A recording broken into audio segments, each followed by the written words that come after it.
Hello and welcome back to a brand new episode of the Pick a Side podcast. My name is Joel Moran and I'm here with River Brown, Andrew Velez, and Mr. John Tortorelli. Mr. Dels is not here a day after Jaylen Brown got traded. Very unfortunate. But John, how you doing? We love to have you on. Mr. Tortorelli. Welcome back. Good to see you, Riff. I like the all Philly fit today. Listen, I'm feeling great. I'm feeling good. I'm crying at the all Philly fit. I didn't even realize. This was best case scenario for me. Yeah. I don't have to care about Boston anymore. My Boston ties are officially severed. I get to go and I can enjoy Philly basketball. You guys know I've never had anything against Philly. Do you have a favorite player on every team? No. No. I guess not anymore. Yeah. You know, I even had one with Boston. I'm supposed to hate them. I mean, you can always have a favorite player. Do I have a favorite player on every team? I'd say definitely no. I mean, technically, yes, I can choose a favorite on every team. Not like a favorite, like not somebody you like. It's the love is real. Like I'm an actual like fan of Boston, theirs? it was Jaylen Brown. Like the love was not real. many. I wouldn't go that far. Okay. There are certain teams that I definitely root for, but like no, I don't even mean like root for the team. No, like, I understand what you mean. Like Cade, I'm not gonna go and tell you that he is one of my favorite players, but he probably is my favorite player on your guys' team. I feel. Yeah. I always wondered, like, who do you like on the opposite teams? Like the Kings. I'm sure we don't have anybody that. I do. Well, you love like Sabonis. Yeah. He made me look right for a decent amount of time. There you go. I like you, Acuff. Okay, you it's Miami. Bam. You love Bam to death. Do you love Bam to death? I love him. It's funny. My brother saw him. Not to death. I mean, sure. My brother saw him in the airport the other week, and it was kind of funny. He was like, "Yo, get Giannis," and then 12 hours later, they got Giannis. Oh, fire! Yeah. Nice. Yeah, he spoke it into existence for real. Yeah. Did you see the AI summary of the comment section? You sent it 2 episodes ago. Yes. Yeah. How did you feel about the people rallying behind you and saying, "Please respect John"? Shout out to the audience. Shout out to the fans, Pick a Side fam. I mean, it's a blessing to be able to have them. I mean, I don't really have much of a opinion on it. I don't really. Did you feel like I'm okay? What? Did you feel like I'm okay? Like they were rallying behind you? No, I definitely don't. I mean, it's not. I feel like I'm okay. So, John, I love the audience. Can I ask you something? Supporters. Who pissed you off the most in that moment? Was it more Dell's or Drew's fault? If you had pissed me off in that moment when you told them like, "Yo, I gotta chill." When I pronounced Colin Knippel's name wrong. Yes. No one pissed me off. I think looking back, I don't know how else to explain in the moment that I'm losing my train of thought. So I'm trying to think critically to retain what I'm trying to say because I have a job to do. And if I'm being easily distracted, I won't articulate that well. So I maybe come across as annoyed, but I don't know how I'd get annoyed over that. Who do you think contributed more to your train of thought being lost? You're a sicko, bro. I think it's a decent question. I mean, is he instigating? You could argue. Apparently, they were arguing last show, and whose fault was it? So we're trying to get to the bottom of it. It wasn't an argument. It was very well known who we thought it was, and he accepted that as well. I'm not gonna lie, I haven't thought about this since we recorded. I don't really care, but I'm happy to be here. Next day mentality. Yes, just let him talk, man. Please. Hey, one thing about me, I'm going to silently keep it to myself. Others may not be able to do that. I thought that when Drew started. He was trying to put the blame on me. I'm like, I thought that might have taken it over the top. I think then it was, John really had to say, I got to speak from the top. No, all right? Real. John's a smart dude, bro. He doesn't matter, Do you have a favorite player on the Bulls? I do. No. Who? Caleb Wilson. Fire. No. If it were to be one person, it would be Caleb Wilson, but no, I don't have a favorite player on the Bulls. Yeah. Who else would you like on the Bulls? Let's just be real. Yeah, I'm just asking. Now I'm thinking about teams, and I'm just trying to figure it out. Yo, straight up, pick a team. I can give you a favorite player. Okay. Let's go with Portland. Okay, Denny Avdia. Okay. Over Scoop. Yeah. Okay.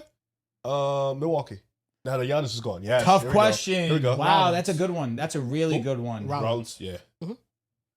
I like Rollins. I don't know if I have an answer. Okay, that's fair. Giannis did just go away. That's my brother. Yeah, so okay. All right. I'm not telling you Tyler Hero. I promise you. Yeah, I wouldn't do that either. I don't even fuck behind me like that. Utah. Derrick. No, before Derrick. Okay. Probably KG. Okay, real. I like KG.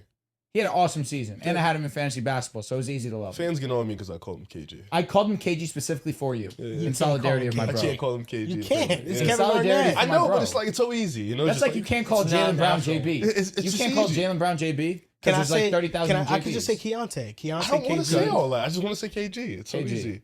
You know, Like we KG. can't call him Mello, right? Right? I call him Melo all the time. Of course. Yeah, I call him Melo all the time. People have the same names, same initials. Nah, Basketball, I gotta say life. LaMelo to respect Carmelo. I say Anthony. LaMelo as well. I'll never call him Mello. I say Melo. I respect it. Yeah. You don't call Keontae George. I think George is for Paul George. I call him PG. No, we call him PG. But some people say George. I never heard that. You just lie. Yeah, The you don't commentators lie. say it all the time. Oh, okay, all but right. that's like They're professional. George. But that's like OG calling LeBron James. Yeah, You know what I mean? He Like, get called But if you're PG. calling somebody, if you're calling Paul George by one of his names, it's his last name, not his first. LeBron gets called by his first though, Because even it's LeBron. by commentators. But Paul George is George. No. I get what you're saying. I call him George. PG though. Like, yeah. No, you call him PG for sure. If there was Yeah. another player that was in a similar mold of Keontae George and his initials were PG, I don't think you would call him PG. You'd call him whatever his first name is. Okay. I guess. Yeah. You gotta respect the legend. I of re- Kevin it really Garnett. is not a disrespect to KG. I really just say KG because it's easier, you It's know? his initials. Yeah. I called him KG for Riv, though. Yeah, I yeah. want you to know that. I feel like I feel like saying Keontae is just as quick as saying KG.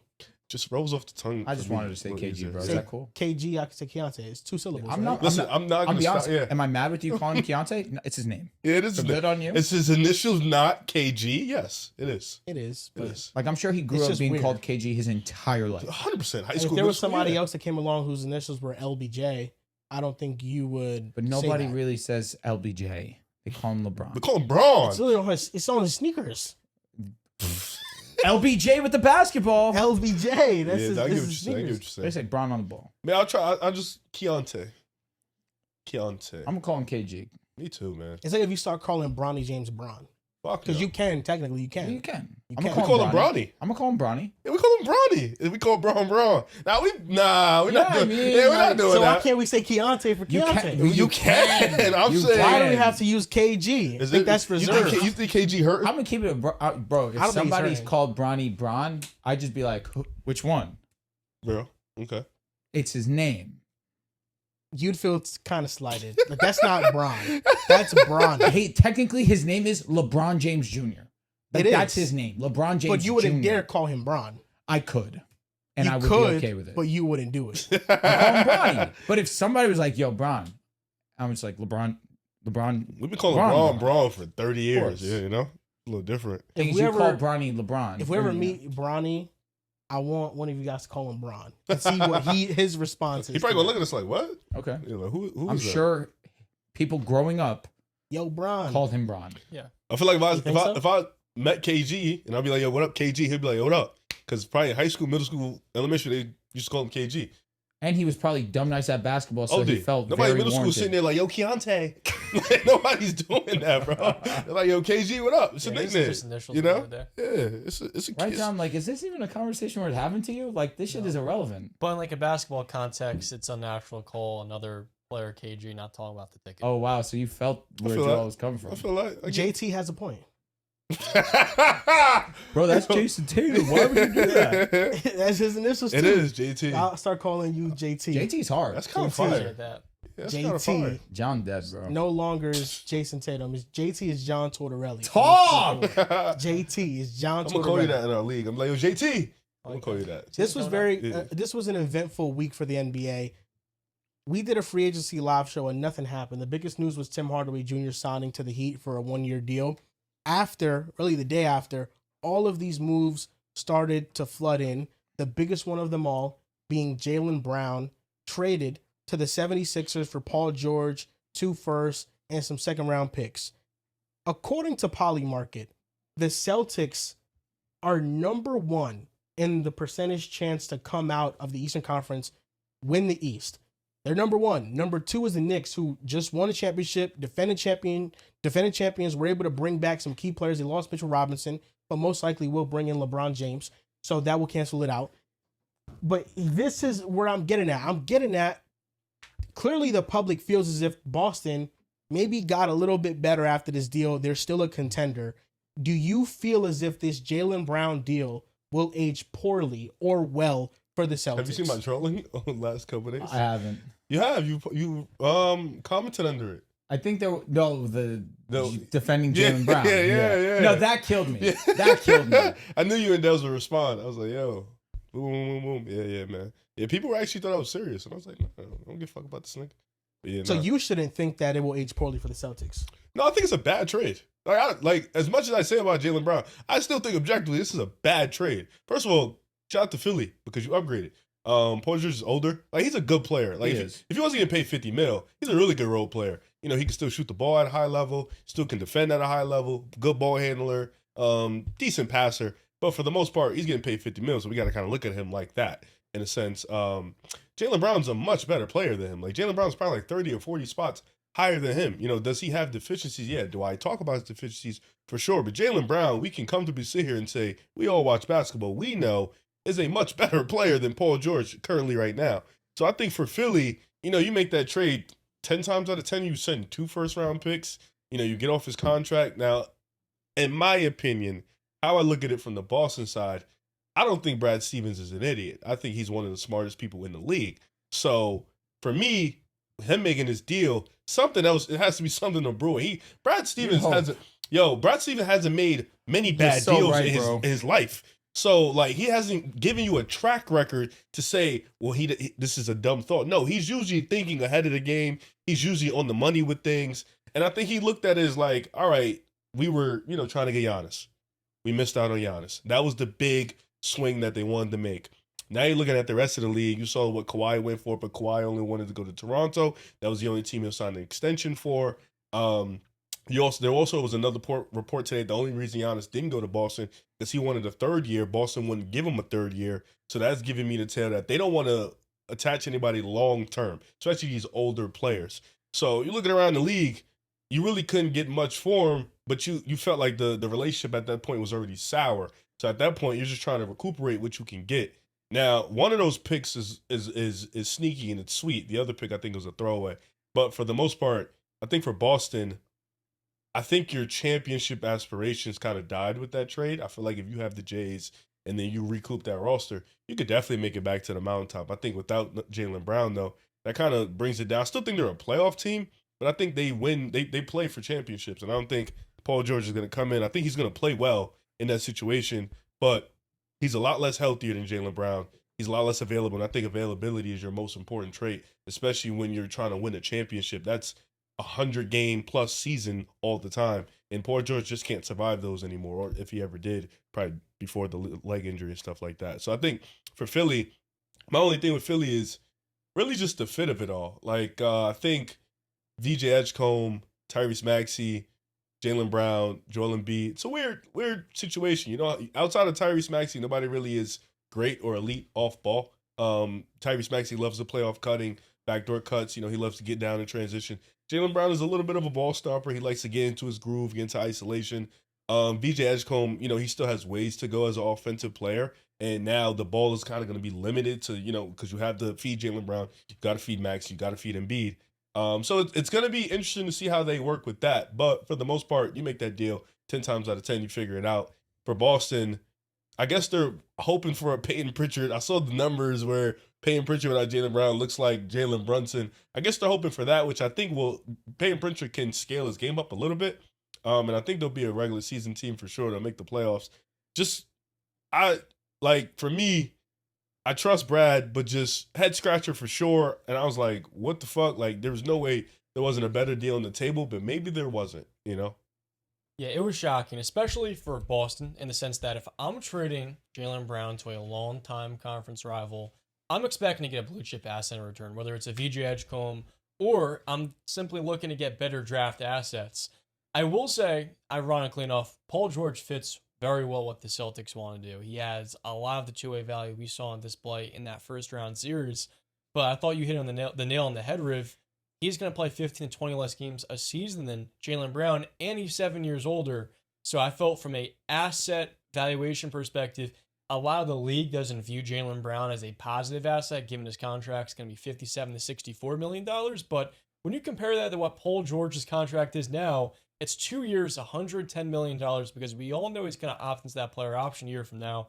I felt for Brad Stevens, the way I interpret this is that he's going to try to make a play for Nikola Jokic, who has a player option in 2028. And if he declines that, he would be a free agent next offseason. That's the only logical way I can see this, that they're trying to parlay this Paul George contract into a salary, a piece of some sort of asset through that financial flexibility to get that top 5 player to pair alongside Jason Tatum. But if I'm Boston, I want to maximize this window. They had the best duo in the NBA. A lot of people have had a lot of negative things to say about Jaylen Brown. I think people just forget how valuable it is to have a player who can create tough shots at an elite level and can defend the very best players in the NBA better than almost anybody's position. I think that gets lost way too much when you look at the year that he had, and it simply was a shocker because of the fact, if I'm the Celtics in that scenario, I'm just keeping Jaylen Brown.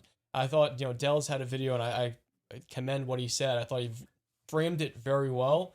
It just felt like a huge step back for a team in an Eastern Conference where you're clearly top 2 or 3. And moving forward, it's going to be a lot harder to find a player as good as Jaylen Brown. And with those draft picks in 2033, I want to say, it's just going to be at the tail end of the Jason Tatum era. So it is a shocker for Boston, but a move that you almost have to make from a talent play if you're Philly. Not ideal. Not ideal. Polymarket saying they're the best team in the East. Also, not ideal. It's got to be the New York Knicks, especially after losing only 3 games on the way to a championship. To talk about this deal as is, face value, horrendous. I'm more stunned than anything that Brad Stevens looks like a fool. Brad Stevens, in his entire time being a coach and an executive, has always, to me, looked a step ahead of everybody. And this is the first time, even the Vucevic for Anthony Simons on the most minimal deal, that is what it is because you needed a center and you were hoping and praying that Vuce could just continue that for the rest of the season. That's fine. You took a swing on a once all-star and hoping that he could just be a strong role player. For the first time, he made an objectively terrible decision.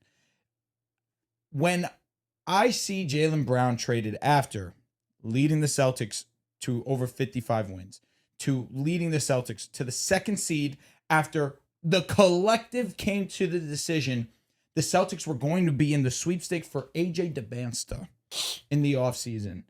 For him to be 2nd team All-NBA, and before they were giving blessings to Luka and Cade Cunningham for missing time and allowing them to meet the requirement for 1st team, he was on his way to be 1st team All-NBA because he met all the requirements. He was available more than the other 2. Would have been 1st team All-NBA, but 2nd team All-NBA, averaged almost 30 points a game, was the best player on a top 2 seed in the Eastern Conference.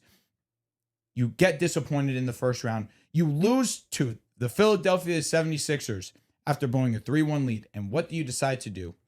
You trade him to the team you just blew a 3-1 lead to in exchange for the player that you already have's archetype in Jason Tatum, who is 7 years older? Probably 8. I think Tatum younger than Brown, right? Maybe 6. 1 year. 1 year. Oh, no, 7. He's Paul one, George correct. 36. Yeah. Almost a 7-year difference in age in Paul George and Jaylen Brown. I'm struggling to find a direction. And John, I commend you for even giving him an avenue of this is to relieve some cap, to potentially make a play at Nikola Jokic. Fair play, because I was making that same argument for the Los Angeles Lakers. So I'm not gonna poo-poo that at all, because ultimately that's the prize next year. It's Nikola Jokic. He's gonna be the one that's actually attainable, at least from it looks the direction of the Nuggets.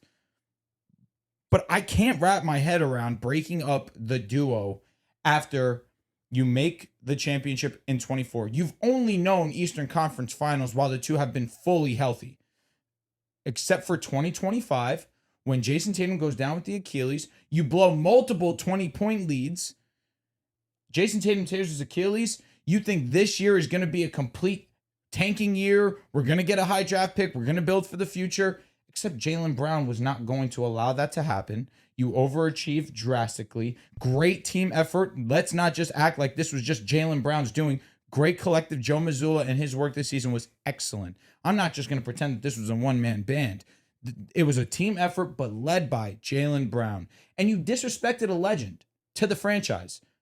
You may not see him as this end-all, be-all player, Riv, and I can understand to a certain extent where you're coming from in certain aspects. What did I say?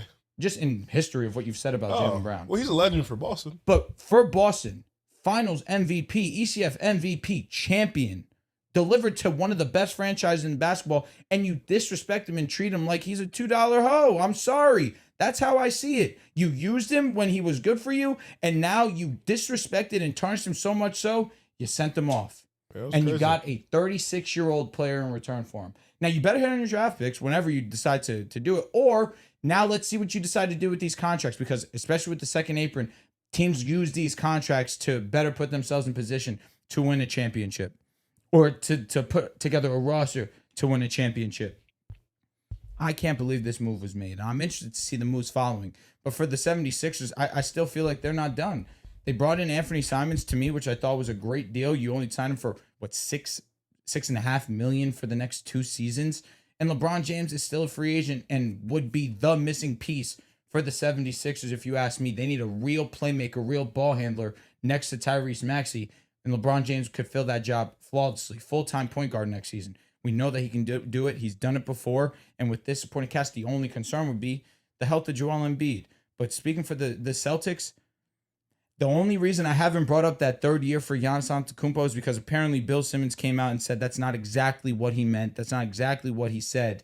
That this was just a deal that the Celtics threw out there and Milwaukee simply didn't accept it. I'm going to hope and pray that that's the case, because if it's the fact that they did not want to give Giannis a third year, they were questioning the health. Why even dangle the opportunity of Jaylen Brown to sour that relationship, ruin it so much so that could potentially end the duo of Jason Tatum and Jaylen Brown, which inevitably it did. So I'm choosing to give Brad the benefit of the doubt. But him making this move, it has me with red flags, nothing but red flags when I look at the future of this team. Red flags are strong. I got to give up a moment for one of the better duos of the modern era in Jason Tatum and Jaylen Brown, who were able to win a championship, were able to win 2 East titles, were able to go to the conference finals 5 times in their time together, who have won 16 playoff series together as a tandem. Jeez. And some can argue in half of those Brown has been better. And, you can shape it out however you want to shape out. This was one of the better tandems that we have seen. The reporting around this trade was obvious what was going to be. I mean, you've seen a lot of character assassinations towards Jaylen Brown. Celtics determined moving forward, they could no longer win a championship with Brown and Tatum as a tandem.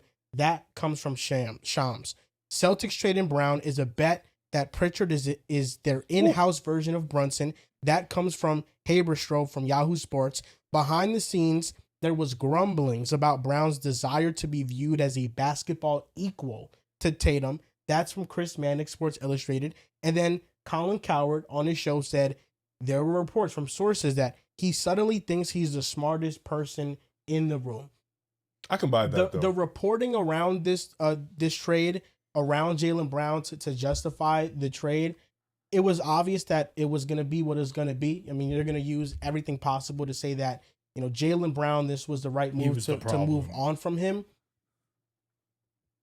I kind of struggle with the move in totality because clearly the Celtics traded Jaylen Brown when the relationship was just irreparable. They thought that no longer it could be fixed, and they missed out on Giannis, which I think is the big mistake.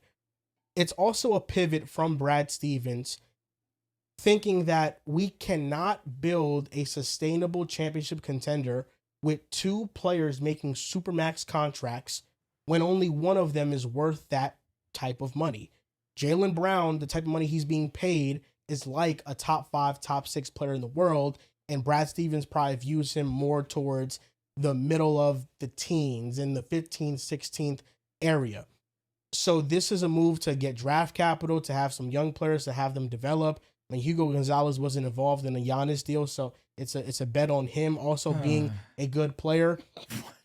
The Paul George fit with Boston, I think, is seamless. And because he got traded for Jaylen Brown, I think he's going to catch a lot of the brunt of the blame. He's also making $50 million. But his 3-point shooting, exactly. His 3-point shooting, I think, meshes well with them. At this point in his career, he's just a catch-and-shoot guy. He can't really create much off the dribble consistently. He can't get rim pressure, but he can shoot the ball well. He can defend at a high level. He defended Brown and Tatum in the playoff series at an elite level. and he adds more passing value to the team than Jaylen Brown.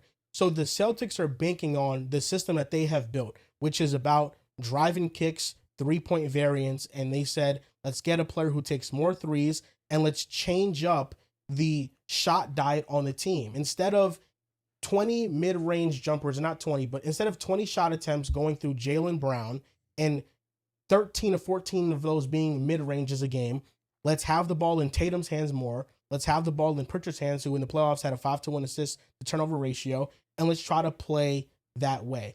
I do think that there's a world where the Celtics are a better team next season without Jaylen Brown. And it's because Jason Tatum missed most of the season and they won 56 games. So with Tatum healthy, with the supporting cast still, I think they can be just as good of a regular season team. But the problem lies in the ceiling and in the postseason, and where you need a second option. It doesn't matter what playoff team you are. You need another go-to guy in the playoffs that you can rely on. And right now, Boston just doesn't have that. I don't trust Paul George to be that. Payne Pritchard, we'll see if he can be that, but I'm leaning towards no. And Derrick White, he absolutely can't be that. No. So that is the Celtics' problem in the postseason. But I think in the regular season, this will work for Boston. I think they will be an elite team analytically. I think they will be a top 5 offense, potentially a top 5 defense. Paul George won't be as available for them because he does miss games. But I think as long as you have Tatum, White, Pritchard, Mitchell Robinson on the floor, you're going to win a lot of basketball games in the regular season. Their ceiling takes a hit from this move. And if you're Jaylen Brown, I think this is disrespectful, not only because you got traded from Boston where you were a homegrown superstar and you were the 10th best player in franchise history. The problem with this trade and why I think this trade is so disrespectful is because you got traded to a rival. You got traded to a team that you just blew a 3-1 lead to. That tells me if I'm Jaylen Brown getting traded to Philly, Brad Stevens thinks that I'm not a threat. Brad Stevens thinks that he can trade me to a rival and it still won't matter because we will be better than you. That's how Brad Stevens is looking at this. I'm going to trade you to Philly because I don't believe that you in Philly with that collection of talent are actually a dangerous threat. I'm willing to trade you to our rival and we will still come out on top. I think that's the most disrespectful part of all of it because it's showing a lack of respect for Jaylen Brown and it's showing that I don't really value your greatness. And I think that you will more so mess up what Philly has going on than add to it. And that's how I would take this trade if I was Jaylen Brown, because getting traded to a rival, I mean, we see teams all the time trade star players across the conference. We don't want to see you. We don't want to be in the way of you.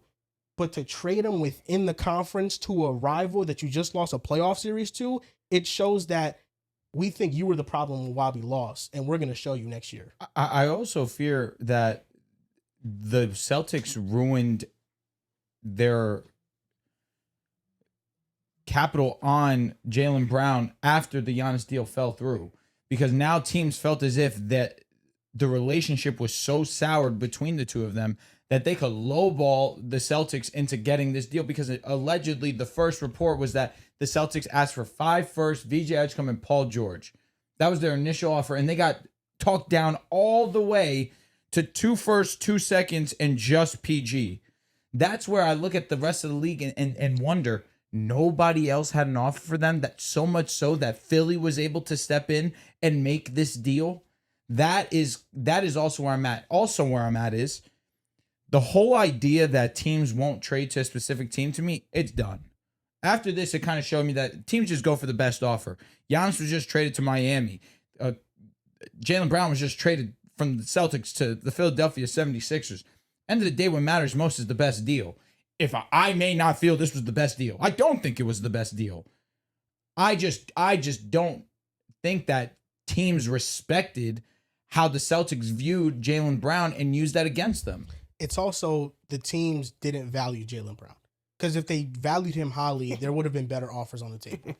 That's just a simple reality of it. Which I think is nuts. that they thought that Jaylen Brown was just a scorer, inconsistent defense, and he has the same assist to turnover ratio is 1-to-1. If he's getting you 3 assists, he's getting you 3 turnovers too. So I feel like a lot of teams, they didn't want to throw the house to Boston because they just didn't value him. And I thought if you look at Portland's offer, like Portland at most can offer Drew Holiday, like or Jeremy Grant highlighting the package for salary, and then like Scoot and Shaden. Yeah. I don't think that they're interested in that because those aren't players that are really gonna help them this year.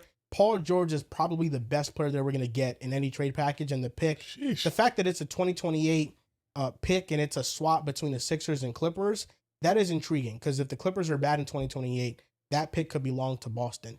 And from what I have read, there's a lot of ambiguity around the pick, bro. Like there's a lot of like the 2028 pick. Some people say that it's just the Sixers pick. Some people say it's the Clippers pick. There's not like very clear reporting around. I what read the that it pick was a is. Sixers pick and it becomes a swap if Boston's favored. And then it was the 31 first round pick. I thought it was the 33 at first before.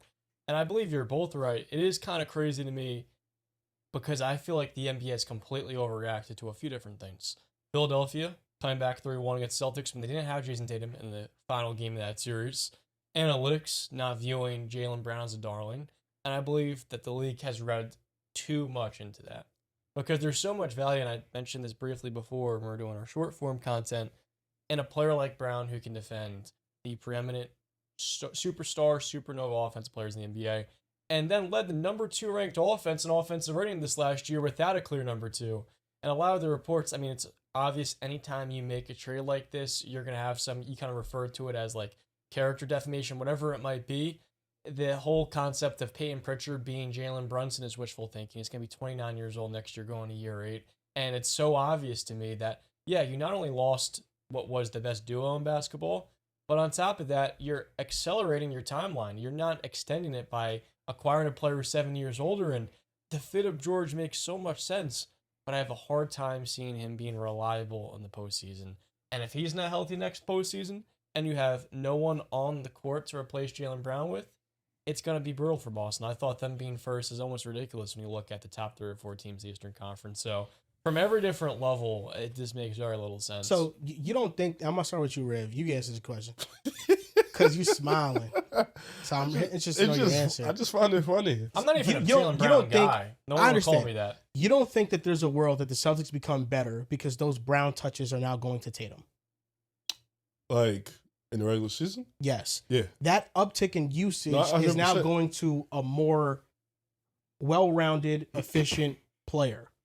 Yeah. Efficient and This is passing. the passing got it for sure. efficiency Easily. for everything. It's just processing. It's processing. He's just more efficient as a processor. When compared to last year, no doubt, but last season was an aberration because the only year those two players weren't healthy with the exception of 21 when Yeah. Because Brown looking had at surgery. the numbers, this is what the numbers say.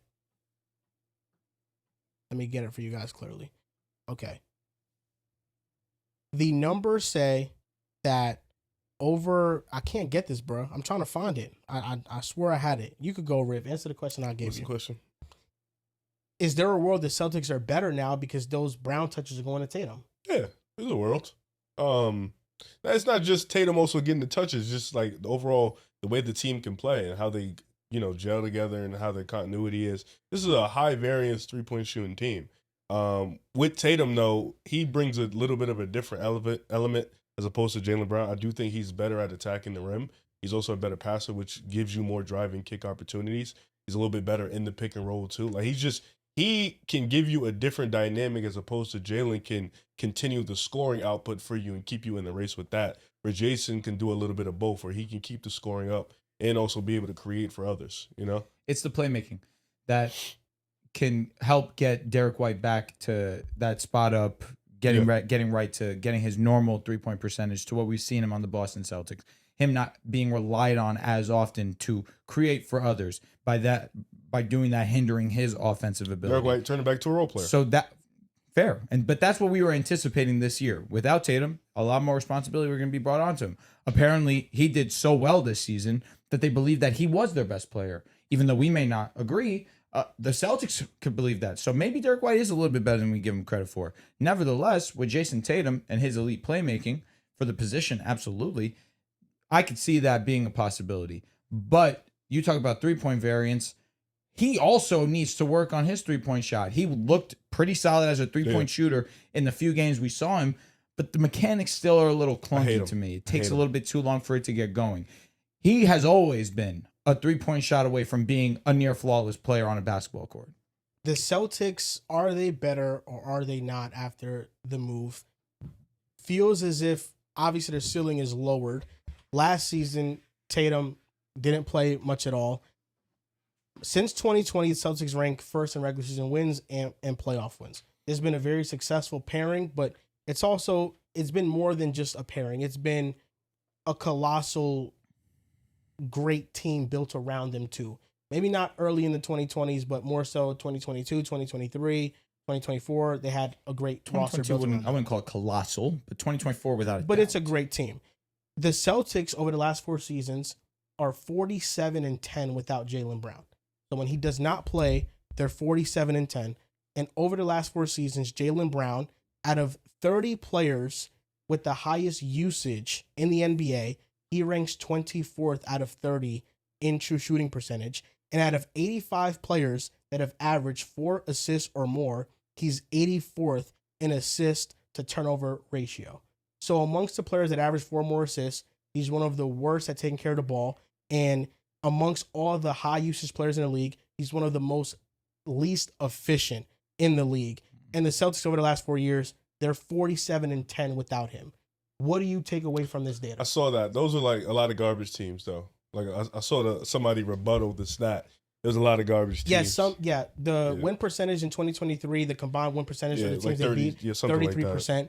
But yeah, I mean, most of the teams that you will be playing will be teams that aren't that great. There's a lot of playoff this teams year. too. Yeah, that's what I say. This year, I don't know. It's gonna be a lot of good teams. What do you take away from this data? Because I'm sure that Brad Stevens had that available to him as well. He knows that Jaylen Brown is a high usage, low, like middling efficiency player who turns over the ball a lot. So this is what Brad Stevens is potentially looking at when he's making this type of decision. Yeah. And he clearly made this decision because he thinks that long term, and maybe even this upcoming season, we will be better without Jaylen Brown. This data does nothing for me personally because I've already I know. So you who agree he is. with the data? Well, is he a high turnover guy? Yeah. I mean, does he not pass the ball sometimes? Yeah, he doesn't. So do you think that Brad Stevens was right in a way to move on from Brown, not to with this spread deal. around the usage? Not with this deal. I don't know about this one. And listen, I guess I'm the JB Spread hater around here. the usage in what way? He has shown that he could be a part of a championship-winning team. Yeah. Now Tatum gets more usage. But you understand what I mean? It's like he was a part of a championship-winning team, and Tatum was deferring to him in that championship. I watch Jason Tatum. Sometimes you can defer. I'm fine with it too. I'm just saying the usage. While Jason Tatum was on the ball in the biggest moment of the season in Game 3 and Game 2, I watched JT say, "You're the best option right now. You go get a bucket. You go win us this game. Put us up 3-0 to essentially sign and seal it." I just don't like the terminology being used in terms of spread the usage. That's losing me. He was a part of a championship. He was. You think that Brown is close to Tatum as a player? Yes. You think they're close? Brad Stevens, I mean, based on this move, he doesn't think it's close. No, he doesn't. He thinks that Jason Do Tatum you think it's close? He thinks Jason Tatum is way better. Because you keep talking about Brad Stevens things. What do you think? I think there is a gap. You can't. But I think, what the fuck, But bro? here's the thing. You could say there's a gap, and Tatum is like the 9th or 10th best player in the league, and Tatum's what, 14, 13? No, John, am I bugging though? But what's nuts about that? You weren't here for it. That's why I'm wasn't. asking John. Am I bugging? Did he not just say 2 weeks ago it's a 1A, 1B thing? it has been. So what? You can be 1A, 1B. There could be a little bit of a gap. Absolutely. 1A, 1Bs, that means there's no gap. There's a little bit of a gap. Drew, There can be. thank you. But I'm saying slight this. gap. I think there's a minimal Maybe gap. you're in the same tier of a But player, like, I would say, let's say Tatum is 9 to you. Let's say he's 9. Let's Let's say he's 9. I wanna Forget hear the- I about. wanna You hear can the think about number. where he is. Let's say he's 9 and Yeah. Jaylen Brown is 13 or 14. Let's say that. What I know There's is only that a 5 Jaylen player Brown- difference in the Yeah, league. He's the 10th best Celtic of all time. Why do you keep saying That's that? fine because that's a He compliment. says That's a he is. compliment. Okay. I mean, There's no way you say that. You don't get Yeah, that. he Oh, keeps yeah. saying He it. said it twice too. He but It's did. a compliment. It's I wanna Bill hear the Russell, list. it's Larry Bird, Yeah. it's John Havlicek, Yeah. it's Dave Cowens. Okay. Then we also Bob have Cousy. Bob Cousy, of course. You mean Paul McHale. Pierce? Then we have I think Paul Pierce also, McHale for Kevin sure. McHale, and then KG, thoughts? I don't think Kevin Garnett's over Jaylen Right, Brown. doing I that. think I the agree with peak you. is better. What but about I think Jason Tatum? Jaylen Brown, Tatum's a better Celtic than Jaylen Oh Brown all wow. the time. Oh wow. Yes, he is. Oh wow. Wow. I mean, he's a couple spots ahead of him. I mean, he's 7 You need and McHale? Brown is Let's- 10. He said Yeah. McHale. So this is it: Russell, Bird, Kuzly, Havlicek, McHale, Cowens, Tatum, Pierce, Parrish, Jaylen Brown. 10. Parrish Yeah, Robert Parrish, number 9. I have him round above Robert Parrish. because he played more. He did play for a long He time. played a lot. Robert Parrish is the starting center for a No, team I that would won have multiple Brown above championships. Parrish. You would have Jaylen Yeah, I Brown. wouldn't I have agree with Robert you. Parrish. I agree with I you. respect him. I I think he's had the agree. most. So where does he important rank in the all-time league? Robert until Parrish LeBron passed just him. many all Where stars. does he rank in the league? In the league, I would go like 14, 15-ish. And where's Tatum for you? I think he's a stand top 10. I think he's like 7, 8. That's a gap. That 7 to 16. That's a big gap. I agree with you. Like but, when it comes to scoring, I don't think there's a gap. I think it's pretty. but how is Jaylen Brown after this past season? What he was able to do, not at minimum top 15. So are you taking Donovan Mitchell over him? No, Are you taking Devin Booker over him? no. Not today. So okay. I'm taking Scotty Barnes over him. That's probably the hottest take I have in you regards can to get those to two 15. players. I would also have Scotty and Jaylen right next to each other. I think I Jaylen like Brown is a both, much better but- offensive player, well, scoring wise. But the passing, the rebounding, the defense, it's all Scotty. I think all of those ancillary skills, I would lean with Scotty. That's the hottest take I'd have over Jaylen Brown. That's the So let me hottest ask you a player, is question. Scotty. SGA and Jason Tatum. The only thing SGA does better than Tatum is score the basketball. No, I think He's an otherworldly He's scorer. No, he to scores Jaylen the Brown. basketball better. He scores the basketball better than Jason Tatum. Yeah. But the ancillary trades, Well, he's also efficient as hell, though. defense, You know what I'm saying? playmaking. Yeah. Jason Tatum's one of the best playmakers in the Well, game. you're comparing it to Jaylen Brown and Scotty. Can anchor a defense, a championship winning Yeah. defense. I don't know if Tatum's a better playmaker than Shea. I think Shea doesn't turn over the ball at all. He suppresses his turnovers at an elite See, level. the at thing an is, all-time when level. they go into that argument, Riv, it's hard to say no because he does take care of the ball. Yes, Tatum's not this playmaking. insane turnover guy. He's not. He's a way better elite passer. he passer averages compared 6 to. assists and 3 turnovers a game.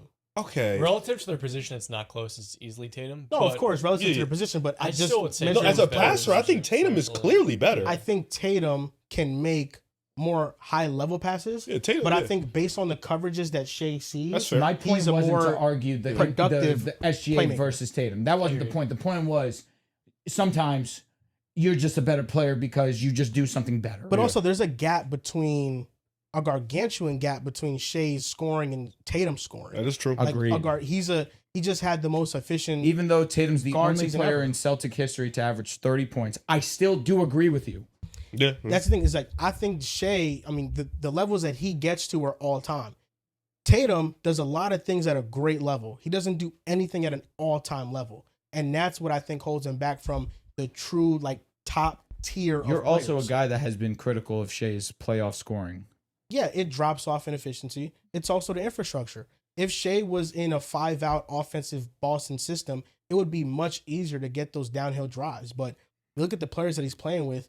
Defenses don't respect his supporting cast from 3 at all. So the looks and the shots that he has to take are much tougher. Mhm. So I think they're not the same situation. Jason Tatum, though, I think you bring up a good point. With this trade, most of the burden now goes on him. I think this is the most pressure that Jason Tatum has ever been in his career. Easily. Because now he has to prove that he can be One. by far and away No the way, guy. the one. And I think this is still a good enough team to maybe not win a championship, but they can make a deep You playoff should run. be minimum top 6. I don't care Especially what if happens. Tatum is that guy. So if Tatum, clearly with this trade, Brad Stevens believes that Tatum has another level he can get to as you a should player. believe that.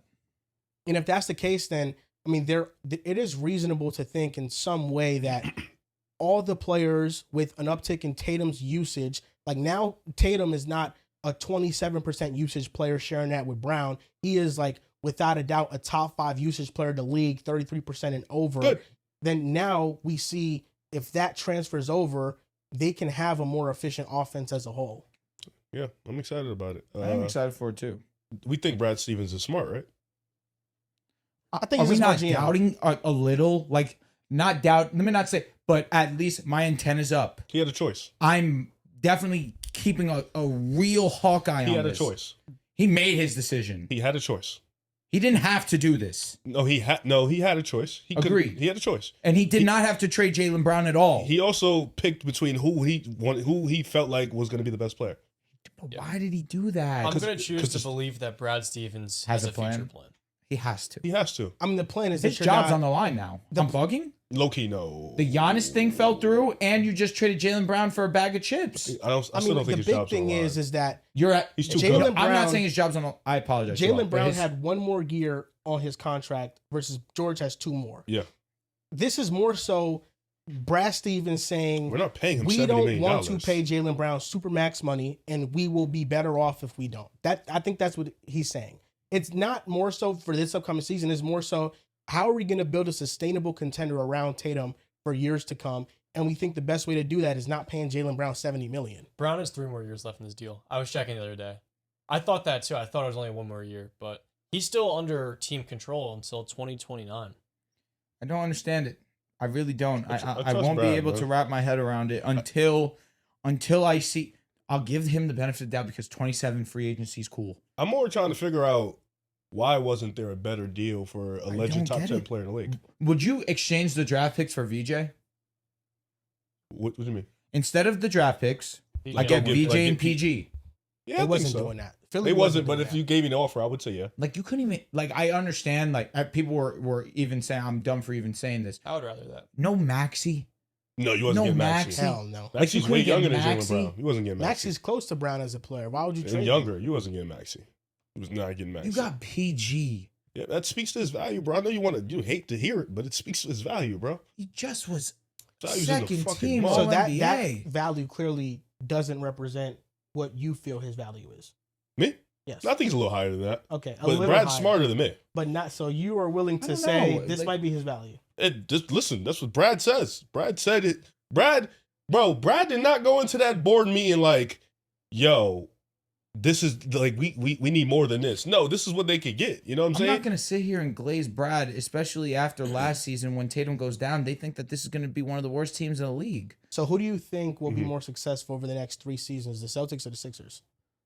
The Celtics are just a can't better really- you can't really organization. bank on I'm the not going to Sixers. exactly. It's an unfair question that will lead me to saying the Celtics. They've shown you more.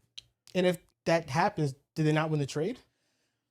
I mean, I want to see the Sixers get a couple more I'm gonna wings. be honest, because neither can win. Like, but it's a reality. Neither Yeah. win. Could be a lose-lose. Well, it's a win if one team ends up in a championship. I mean, of course. And the Sixers, that's what they're hoping this move is going to do. With Oh, Jaylen no, this Brown, year Maxey, is their best chance, They got- especially if LeBron comes to They got town. to get a couple more wings. They need. Need I'm a not couple going to more go wings. as far to say it's make or break.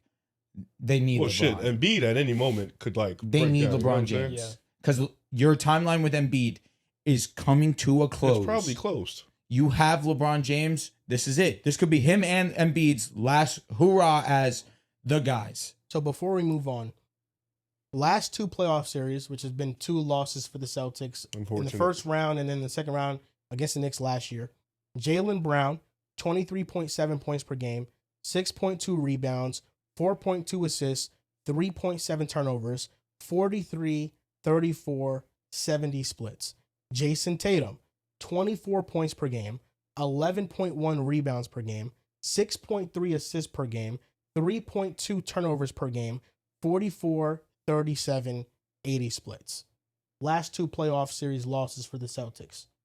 Celtics looked at that and said, we need to trade one guy. That's what they said. What do those numbers tell you? Didn't even hear him. I'm sorry. It was basically Tatum's a better rebounder and playmaker. Oh, so things we know already. Slightly better 3-point shooter. Yeah. I don't know what you want me to say about that. Yeah, I don't like. Do these numbers show you that they're closest players? They are closest players. So I've said that. If I pull up side by side numbers of DeMar DeRozan and Jaylen Brown, are you gonna say what? In the regular season or the playoffs? Because the playoffs, there's no side-by-side number you can pull up. Well, that I'm just like is in the gonna regular be- season, like even in the regular season, like I'll pull it up. well, what are you gonna that's say? that's we had that conversation. You're Riven. gonna You say can't they're- do that. You're gonna say they're closest players. We're talking about the playoffs right now. Well, Jaylen Brown also elevates in the playoffs, unlike DeMar DeRozan. Or at minimum, is the same player. But my point is like just throwing up numbers at face I value. agree with is you. Just it doesn't really do anything. I agree with you. I also think that we're being forced to pick against these 2 players. That's what the Celtics making this move will do to us. And I'm fine with making a decision. My decision is so- I never thought that there was this gargantuan gap okay. between the two. So you you think don't- Tatum's better but slightly. Or you think Brown's better? Either which way you shake it, the fact that it was a 1A, 1B any given night, you didn't have to worry if that's about the case, it. why did they move him? I don't know. Like, they're just if you It's dumb. If you feel like this is a 1A 1B thing and there's not a Shouldn't gap, have done it. he got moved for Paul George. It's stupid, Brad. It's an But you inexcusable can't move. you can't call Brad Stevens stupid. It really Like, is. That's the one person on the planet you really Can you can't say believe that how to. fucked up in a spot we're being put in? Not me. We're being You. put in a. Do you think Brad's smart for this? I think Brad is smart. Okay, He has a I plan. do think he's He has smart. a plan. Okay, so you're just gonna blind faith him. What is he? Has he ever No given us doubt? way I'm just asking you. We're blind faith that trusting Brad him. Stevens walked Yes. into the boardroom. Okay. I've seen people blind faith Okay. trust Justin Herbert with no knowledge. You're cooking. So I can do it with You're Brad cooking. Stevens. You know what I'm saying? I can do fine that. with that. I also believe Yeah. he has a plan. Is this a little odd? Yeah. However, Uh-huh. making this move, A little crazy. at least I'm not treating you like you're a god. That's true. I'm not treating you like you're one of the best basketball minds Yeah. of all time. Right now, at least, I'm thinking, what's going on? That's fair. Because maybe you are a genius, and maybe you're 5 steps ahead of us, and maybe you know something we don't. But as of right now, Yeah. I'm keeping my eyes open. But Jaylen Brown is the last soldier in the war against analytics. He's an eye test guy, Jaylen Brown. I Well, think apparently, you said last warrior. That's true. That's he is true. right now. Jaylen Brown.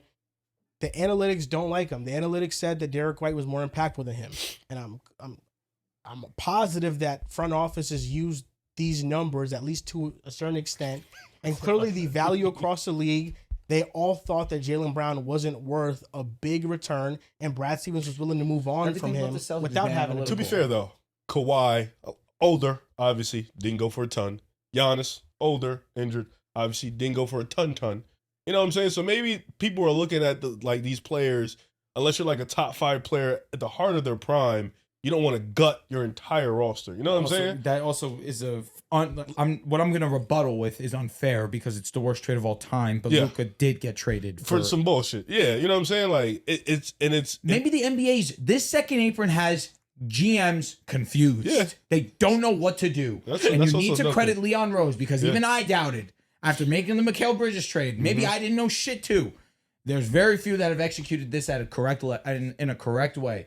But that second apron has GMs playing Sudoku. But see, I think Boston has they've covered that well. See, They've I handled it don't agree. Oh, Because well, because the the second year apron. the year after they won the championship, they tried to run it back. They Fair. blew multiple double-digit leads. They to lost, the but they had Knicks. to recoup, and they did. Then Jaylen Brown, then Jason Tatum tears his Achilles. Yes. They hit the red button. Drew, gone. Porzingis, gone. They had to. We're gonna tank. Oh wait, Jaylen Brown's too good. Well, Second if seed. If the Celtics are more successful than the Sixers over the next coming years, they won the trade. Even if it doesn't result in a championship, they won the trade. Okay. The Sixers, They're in championship. I'm now. not saying they went all in because they didn't. They didn't trade that much. They traded Paul George and 2 firsts. But the Sixers, with the level of talent they have, it feels like they should have the edge.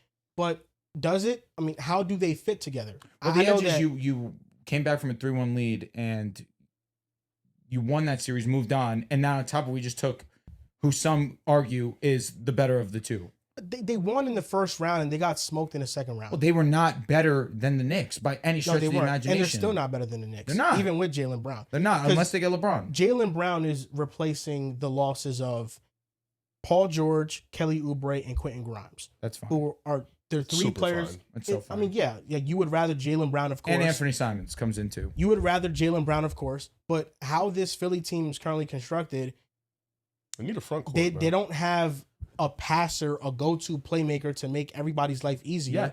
And the bench is thin. Anthony Simons was their big bench move, and I like it. But he also is kind of redundant to LeBaron Philon, but you had to get Simons because you can't trust a rookie in year 1 to just show out and be amazing. So that's why they got Simons. But the front court, even with the signing of Dean Wade, I think Dean Wade's more of a backup than a starter. He's going to start in Philadelphia. I just don't look at the spacing of that team as something that can go deep in the playoffs. Edgecombe's going to get left open, and so is Dean Wade all the time. And then Jaylen Brown, he's streaky, but you still respect that. It's really only Maxey Embiid and Jaylen Brown you're respecting as shooters. And with Joel Embiid, Oh, and Simons. we Don't saw, forget Simons. yeah, we saw what the Knicks did to Embiid. Embiid wasn't able to play any defense. He's at this point in his career. It depends on what version you get of him because it can change from game to game. But for the most part, he's a defensive liability now. And what you have in really just these 5 core players good enough to mask that.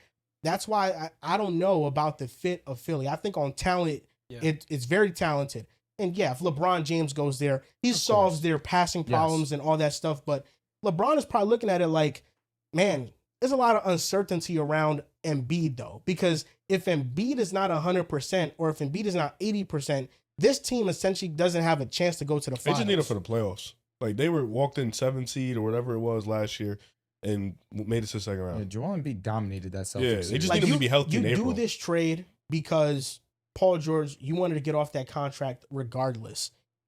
But I don't know how successful this Philly era will be with Jaylen Brown because there's a lot of redundancy in the players that they have right now. It is rare that you have 3 top 30 players in the NBA and you're not confident that these 3 players are going to elevate you into truly being a contender because they're not seamless fits with one another. I do feel like you said, Riv, if you're getting a healthy Joel Embiid in the postseason, it seems super dangerous. I feel like Edgecombe as a cutter and as a developing three-point shooter, he can play off the ball some. Jaylen Brown ideally is on the ball, though, and that's where you have these clashes in play style. But it's going to be interesting to see how it shakes out.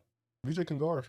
Now you got Jaylen can guard. You know, they've shifted entirely from having no one who had like size, athleticism, versatility. They got 2 players now in or 3 with Barlow, VJ, and Jaylen Brown who can defend multiple positions and add that explosiveness. I saw Barlow the other night. Again? Yeah, he loves it over there. Yeah, no, it's hilarious. So these are the numbers last season. Jaylen Brown was second in usage in the NBA at 36.2%. Jeez. Embiid was at 33.5% usage. Sheesh. And Tyrese Maxey was at 29.4% usage. So he's going to sacrifice again? I don't know. I don't know how they're going to manage this pecking order. But you have the Celtics never had this problem. The Celtics always had Tatum and Brown who were close to 30% usage. And then the third guy was always like a role player. But now in Philly, you actually have 3 guys who, when they're all on the floor, require a lot of usage. And how is all that going to work together? Maxey is the one I'm least worried about because I feel like he can play off the ball with his shooting ability. I think in Embiid too he can, but now are you trading Maxey usage for more Jaylen Brown on ball reps? Does Brown become more of an off ball player? It's just the fit around these two with 3 players of this type of usage. We kind of haven't seen that in recent history. The only thing I'll say is Maxey has played off ball with the Sixers. Different situation with Harden. Correct. Yes. It's way different. Yeah, he needs to be a 2 guard. Which is why I think it's so essential that they go out and get a point guard, power forward, point forward. They got Phylon, man. Let's start. But he's not going to get burned immediately. Let's get us in there, man. Fuck Braun. But truthfully, this offseason, I don't want to say is a failure because you did get Jaylen Brown and you got off the Paul George deal. But it is a strong missed opportunity if you miss out on LeBron. Since 2001, the Sixers have been to 0 conference finals. Last time was with AI. Yeah. Jaylen Brown in his career has been to, 6. I believe, 6 conference finals 6 or 7. In his career. Do the Sixers make a conference finals with Jaylen Brown? Yes. Yes. They'll make one. They'll make a conference finals. It could be this year. Him and Maxey. Yeah. It's got to be this year. What's up with you, bro? I keep doing that. We keep angles, we symmetrics? keep butting elbows. I'm gonna say yeah. And honestly, the intrigue or the issue you mentioned before with these 3 players all having to share usage, I feel is alleviated by Embiid missing 150 games the last 3 years because more likely than not he's gonna be off the floor. And in those scenarios, it's gonna be Maxey and Brown splitting this usage in a way where it distributes the pecking order and also the load for this offense a lot more evenly. I think Maxey should stay on the floor and Embiid always. And you let Jaylen Brown run his lineups off the bench, let him do his thing. Because Maxey, like you said before earlier, Drew, Maxey can play off ball. This is a perfect off-ball player. Hell yeah. Like, so you don't got to worry about what usage with him. He's a flamethrower. He'll get it in transition. He'll get it off the cut. He'll get it off the screen. Like, honestly, I prefer Maxey off-ball anyways. I feel like on-ball kind of takes away some of his value. He becomes less efficient. He doesn't have those same skills and that same handle to really maneuver like that. But off-ball, that's his money. And I think that's where he's perfected at. My thing is, where's going to be the VJ Edgecombe opportunities? Like, what are they going? What is he going to be? What's his development going to be? Because I feel like you drafted him last year. Obviously, this move you thought wasn't possible last year. He had a good vet with him in PG. You know, they became bros throughout the year. Now you're bringing in Jaylen Brown. VJ Edgecombe, I think, can learn a good amount from Jaylen Brown. But where's going to be his opportunities? I still feel like over the course of the season, you saw VJ get a lot more confident, have a lot more big games, and in the playoffs, you saw him have moments. Big moments, not feared moments. Like I know Dylan Harper gets all the shine because they made it to the finals and he was great. But VJ in that first round had moments where you can be like, yo, this could be a dog, you know, especially on the defensive side as a scorer, hitting big shots, being clutch. So I just don't want him to lose any track of his development. I don't want them to forget about him because this is a guy that could be a really good player for when Embiid does decide to hang it up. And now you have Maxey, Jaylen Brown, and VJ. This could be your third guy. I'm just here reading, and I apologize if I was disengaged from that convo because Jaylen Brown's live on Twitch. What did she say? So I'm just curious as to some of the things that he was saying in terms of whether he felt respected or disrespected or not. So he says, and I'll just quote this. It's broken because obviously you know how the clips go, but I tried to find the best one that I could. He says, I wasn't thrilled with how the conversation was facilitated. I did feel like it was a lack of respect. At one point it was fine, and then out of nowhere, it just went left. I definitely think there's more to it. There's definitely is more to it. I know Brad is getting a lot of criticism, but I just wish more of it could have been explained. I just wish they had the respect to tell me exactly what it was, and I would have understood and respected that. Some of the guys already reached out from the Celtics, some of the young guys, so I appreciate them. The guys I was able to build with, those guys who reached out to me all told me it was a pleasure to play with you, and I appreciate everything you helped me with. So that's the stuff that still gives you motivation to keep going. So people will, with that quote specifically, because my mind immediately went to it, and obviously I'm going to do my due diligence to listen, but that makes me think off this bit, Tatum, did he reach out? Because he's talking about the young guys. Was Tatum, who, this is his brother, this is his guy next to him on the quest to win a championship, what happened in that regard? But it just seems as if there was no real conversation between Jaylen Brown, because reports were Jaylen Brown didn't outwardly say, trade me. I want to be traded from the Boston Celtics after being put in negotiations. Because from that, it sounds as if, like Mikal Bridges sounded when he was traded for KD, except obviously Brown means more to Boston.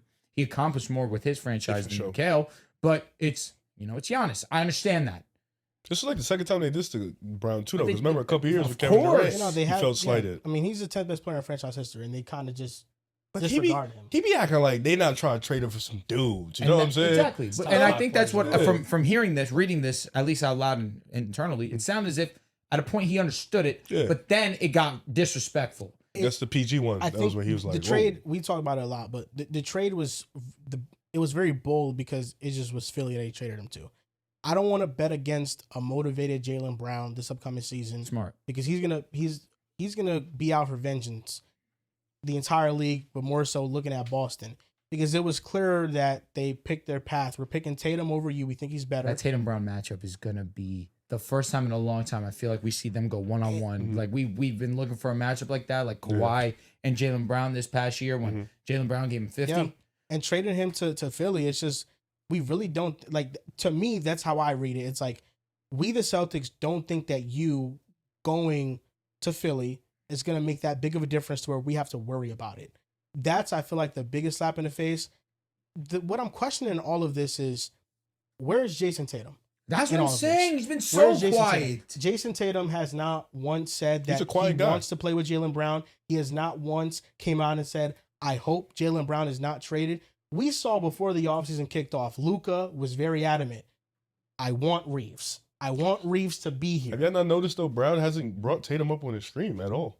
I don't think they're bros like that. I think there has been a clear...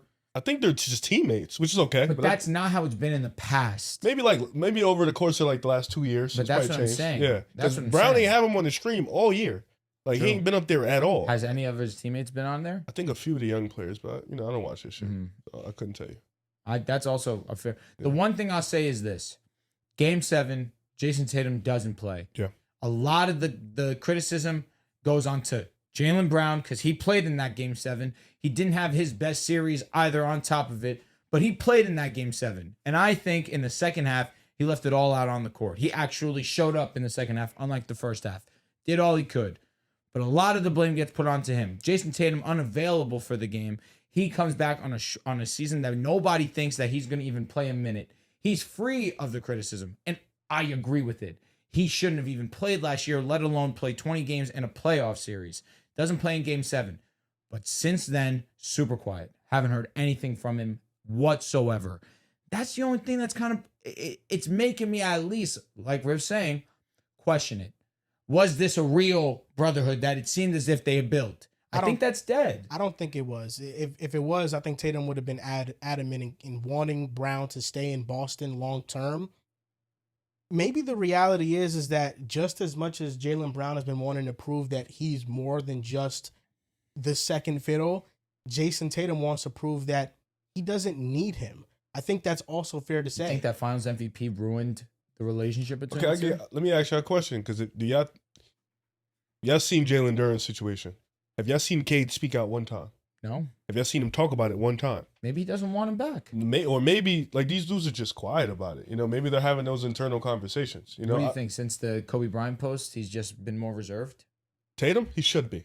That was nuts. That was nuts. Yeah, but I feel like Tatum also is a person who we haven't heard a ton from in the media and stuff like that. I just think it's different because Duran just had a bad playoff series where Tatum has accomplished so much with Jaylen Brown. Mm-hmm. Maybe he felt like this was the peak of it, though. Like, they accomplished what they needed together, and now both of them, it's just better off they move forward. And this is, as much as it is a new start for Jaylen Brown, this is a new start for Jason Tatum. I have no doubt that Jason Tatum is going to be one of the 5 leading MVP candidates, if healthy, for Boston next season.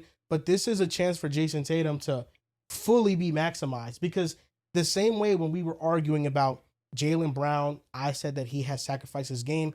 There's no doubt that Tatum has sacrificed too for Boston. A lot of those on-ball reps that go to Jaylen Brown because he's such an incredible player, there's at least a fraction of those that can go to Jason Tatum. He can be one of the highest usage players in the league if he wanted to. He's that good.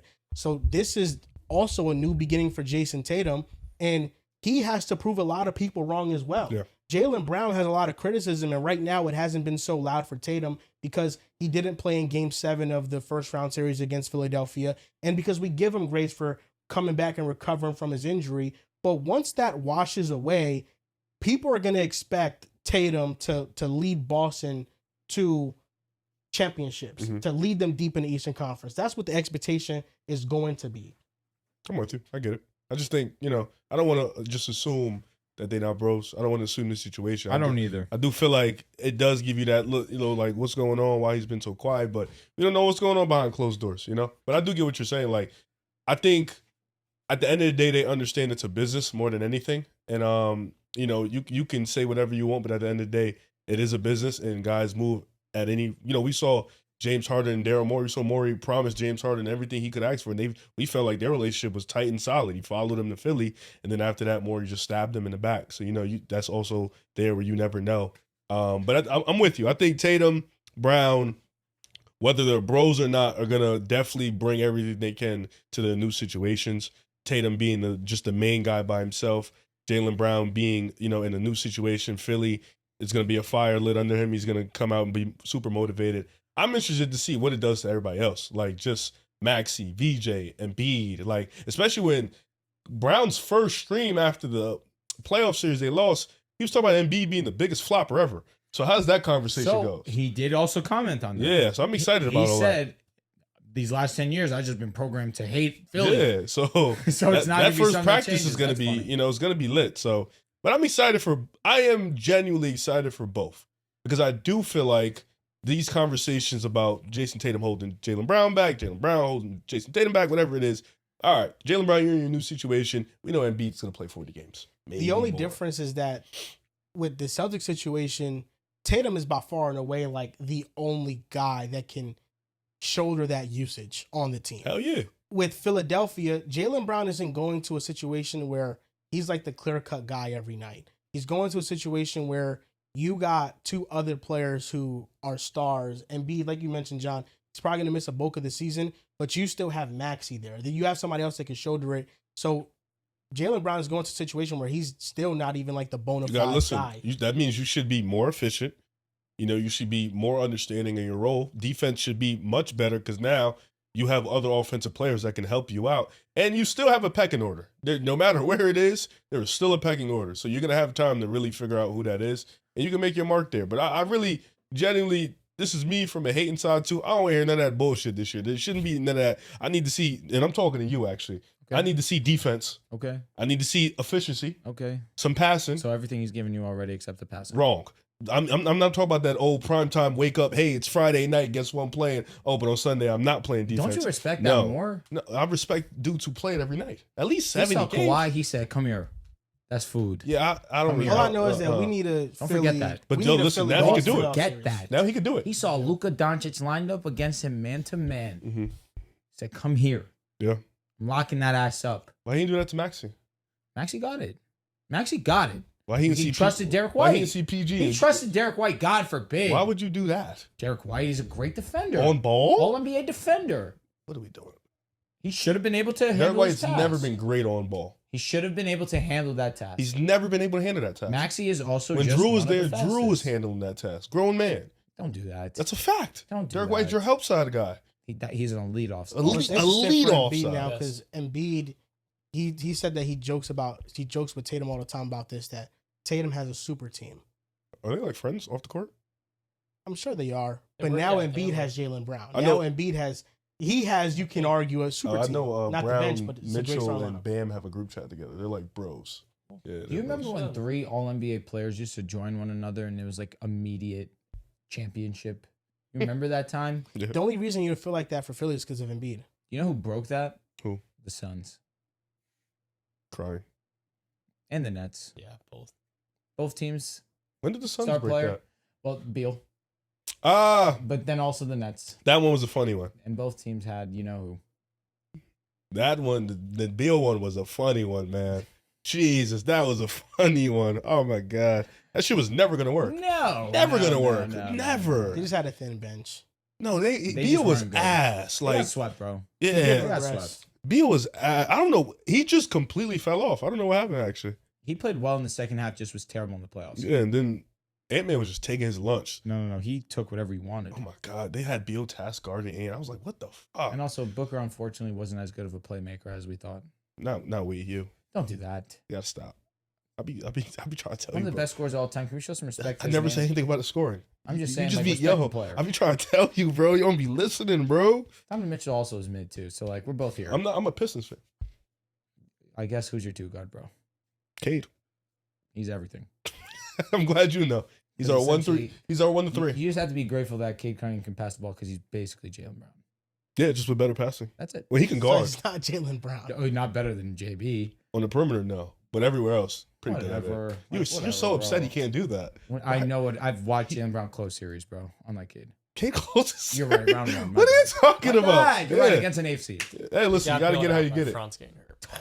Fucking talk, John. Says you. Yo, JT's cooking. Says you and your weak ass run. I don't know what Well, you're to talking be fair, about. there was no bailing out the Nuggets. So it's a It weak just run crumbled. Oh, now it has to be. Okay. He's talking about my team. Now it has So to we're be. gonna take a break in the show just to let you guys know about Poly Market. You can use code PAS26. Get Poly. Deposit $20 to get $50. Right now, the Celtics, number 1 team in the Eastern Conference in Ooh. terms of their percentage to win the East. The Knicks are at number 2. The Philly is in the top 5. We're going to talk about more predictions that we will have that pertain to some poly markets down the road of this episode. But for now, we're going to grade the Lakers offseason. Here we go. What do you think their offseason gets for a grade? Walker Kessler. They traded for Walker Kessler. 4 years, $130 million. They traded a 2031 and 2033 unprotected first with 2028 and 2030 swaps. They signed Quentin Grimes, 4 years, $60 million, who averaged 17, 4, and 4 as a starter. Sandro Mamukelashvili got a 4-year, $52 million contract. He has the record for the most points in under 20 minutes with 34. He averaged 15, 8, and 3 as a starter. And then they signed Colin Sexton, 2 years, $19 million. What would you give the Lakers offseason as a grade? This offseason was everything I feared it would be. A fat dog D? shit one. Oh, shit. Terrible. Yeah. And I said it last pod, and I don't know if You y'all don't think it's a believe me good or team not. though? I think it's a good I team. think it's a good team. Just can't I think compete it's fine. with, I think it's fine. Yeah. Did they speed up the process? Yes, they did. Did they feel pressure because A Luka lot of Doncic? 2-year deals though. My concern is you have no tradable first Yeah. for the next 7 years, and you are locked in, signed, sealed. I think it's $475 million, if I'm not mistaken. Yes, them 3. To Luka, Reeves, and Triple white step back magic. 3, Walker Kessler, who I've been hoping that the Lakers acquire. Did I think it would cost 2 unprotected ones and $31.5 million every single year for the next 4 years? And I didn't think that. I thought Walker You Kessler thought he was was gonna good. get that money though, right? I thought Walker Kessler was good. I thought we'd end up paying him around what Hartenstein ended up getting paid from Thunder. That's a little bit over though. A little bit. It That's is, a little bit especially over. for the time. Yeah. But 2 unprotected ones. That's the killer right there. Now, I've been asking for Walker Kessler because I did think that they needed a defensive anchor, especially with Luka and Reeves. Luka playing a lot better defense last season, but considering the rest of the pieces around, still no point of attack defender unless you want to call that Quentin Grimes now, which I'll be damned if I do. Now we get Walker Kessler in there, run the pick and roll with Luka and Reeves. It's a good addition, but my concern is how does this translate long term? What is the rest of the team going to look like this upcoming season? No Rui. I'm just going to assume Rui Hachimura is definitely gone after you gave away 31, whatever Mom was making. He's making like 12 a year. You gave away, I think all your money that you had for this upcoming season is now gone with the 4 signings that you had. So when I look at the Lakers in this upcoming season, listen, I like Mamu. I think he's a very underappreciated player that has done a great job being a role player in both San Antonio and Toronto. I think Quentin Grimes is going to fit nicely next to Luka Doncic as a 3-and-D player. But he showed you last season when he's going to be tasked as a role player that he can fall back to that player that he was in New York that you had high expectation for, and then he underwhelmed you drastically. He's supposed to be a great 3-point shooter, shot 33% from 3 last year. That's not going to cut it with the Lakers. Yeah. I think this is going to be a great offense. I think they're going to have a successful offseason. When Luka Doncic is on the team, the goal is to win a championship. Now, John, I'm going to take the approach that you took for the Boston Celtics for the Lakers. If you're telling me that Walker Kessler can be a piece used to attain a Nikola Jokic, maybe, but you have no tradable first. How is that going to get done? Unless you just get graced by God that Nikola Jokic is gonna get out of his deal and you get a chance to sign him as a free agent. But how is that going to work? It only happens if he just directly says he wants to go to the Get me the Lakers. That's it. But I don't understand how this offseason was my fear that they were going to push the red button and force a championship window into a core, whether it was with Duran or with Walker. I wanted Walker, but I didn't expect it to cost this much. I didn't. So that was my fear, and it's coming into fruition. The only hope is that Luka Doncic is Luka Doncic. And Austin Reeves is able to stay healthy as well. And JJ Redick continues to show that he is an elite coach in this league, which I do think he is. The fear is you're trusting players and you're putting a lot of capital and money into a trio that Reeves has been unable to stay healthy and show you for a full season that he is a true all-star player. And Walker Kessler coming off a torn labrum, you're giving him 31.5 and you have no first. Yeah, I'm not too worried about the injuries for them, especially Kessler. I do hear your sentiment, though, because I thought you spit facts right there. My concern for the Lakers is that with this roster makeover, you're practically losing 4 of your best players in this last playoff run, which won them a series. And if I were in their shoes, I would have much rather have brought back LeBron. And I felt like Sandro, a very good bench player, I don't see him as a full-time starter. Quinn Grimes, he can start. If the three-point shooting's closer to 37%, I like the move quite a bit for $15 million a year. My concern for the Lakers was what you highlighted. They depleted all of their assets to get Walker Kessler. In a vacuum, I love the Kessler fit next to Luka because he's one of the more underrated players in the NBA. I heard people today say, well, he's never won his career and he's never had a chance to in Utah because every time he's played well, usually they've had to shut him down at the end of the season because he's almost played too well. The same can be said of Lauri Markkanen. And he's someone who routinely in Utah, their defense has been 5 points better with him on the floor defensively. In his first 2 years, opponents shot 8% worse at the rim when Kessler is defending them within 3 feet. He is one of the best rim protectors in basketball. A year ago, he led the NBA in offensive rebounding with nearly 5 a game, and you have someone who can be a consistent lob threat next to Luka Doncic. He'll be one of the better starting centers in the NBA. He can easily climb into the top 10, and I don't really worry as much with the durability of him, maybe more so Reeves. And my other criticism for the Lakers is really just the fact, if this doesn't work out, I feel like this entire era is going to topple on its head, and Luka's inevitably going to ask out, because this is the trio. Like, this is the core, and I just really feel like the Roy Hachimura loss is going to be felt, and the same with Marcus Smart, because those two players were vital in this last season for them. And I just looked at the money that they gave Colin Sexton, and I like Sexton as a spark plug, and I would have much rather given that to Marcus Smart, given the needs on this team. You don't have a true forward that's a starter. You don't have a lead point of attack defender, and Quentin Grimes is going to be overtasked to be such. So I'd grade this all season probably as like a C-. I love the Kessler addition. I like Grimes, but I felt like there was a much better way they could have approached it. Take Kessler, take the picks. Great fit, great move. Unfortunately, put them together, dog shit. It's heartbreaking. It really is, because I feel like, I don't know. And listen, Danny Ainge did his big one. He did. You know, I he don't did. like this for Utah, by the way. I'm sorry. No, I don't either, because I do feel like Two unprotected ones with I'll the get to it potential of the after. I don't wanna Lakers. No, but I don't- I I feel like really- Utah also still needs a 5. I don't think Jaren is a Agreed. long-term 5. I think, and they didn't even get Booz. I was about to say Booz. They got DP. So you have DP. You have Keontae, Ace Bailey. You have Jerry. You have Laurie. You don't have a meaningful 5. And I think Walker Kessler really puts all that together, especially with him. You got Jaren on the help side. It really could have been a really good defensive front court. But Utah, you got to steal. Let's be honest. You got 2 unprotected first, couple more, and you still have a young developing group of players. And the Lakers could be asked when those picks are Exactly. theirs, too. But for the Lakers, I mean, listen, I was, and you said it earlier, I was with you. They should have kept Marcus Smart. I feel like Marcus Smart was definitely a guy who you could have brought back, played really well for you guys, especially on the defensive side. A bit of juice back to his career. Shout out to him for going to Houston, although Houston's a little weird because he's kind of the opposite of what they need, but he is that veteran, so I guess it's pretty cool because they need shooting desperately. Mm-hmm. But for the Lakers, Colin Sexton, I don't think he's a good player, but I feel like what the Lakers needed was guys who can defend at a high level along with just being 3-point shooters, or at least putting some penetration on the wing, at the rim, or being athletic. Colin Sexton is really athletic, but he's an undersized guard who's I use this term as a fake defender, where he looks like he can play defense, but he's small, could attack him a little bit. As for guys like Mamu, I think Mamu, like you mentioned, may not be a long-term starter, but he can do a little bit of a dribble pass shoot, and I think that's important for a 6'10", 6'9" guy who can also offer some form of rebounding. I'm blanking on who it was. Kessler, and who's the fourth? Yes. Wait, who? What the fuck did you say? Quentin Grimes. Yeah, who'd you call?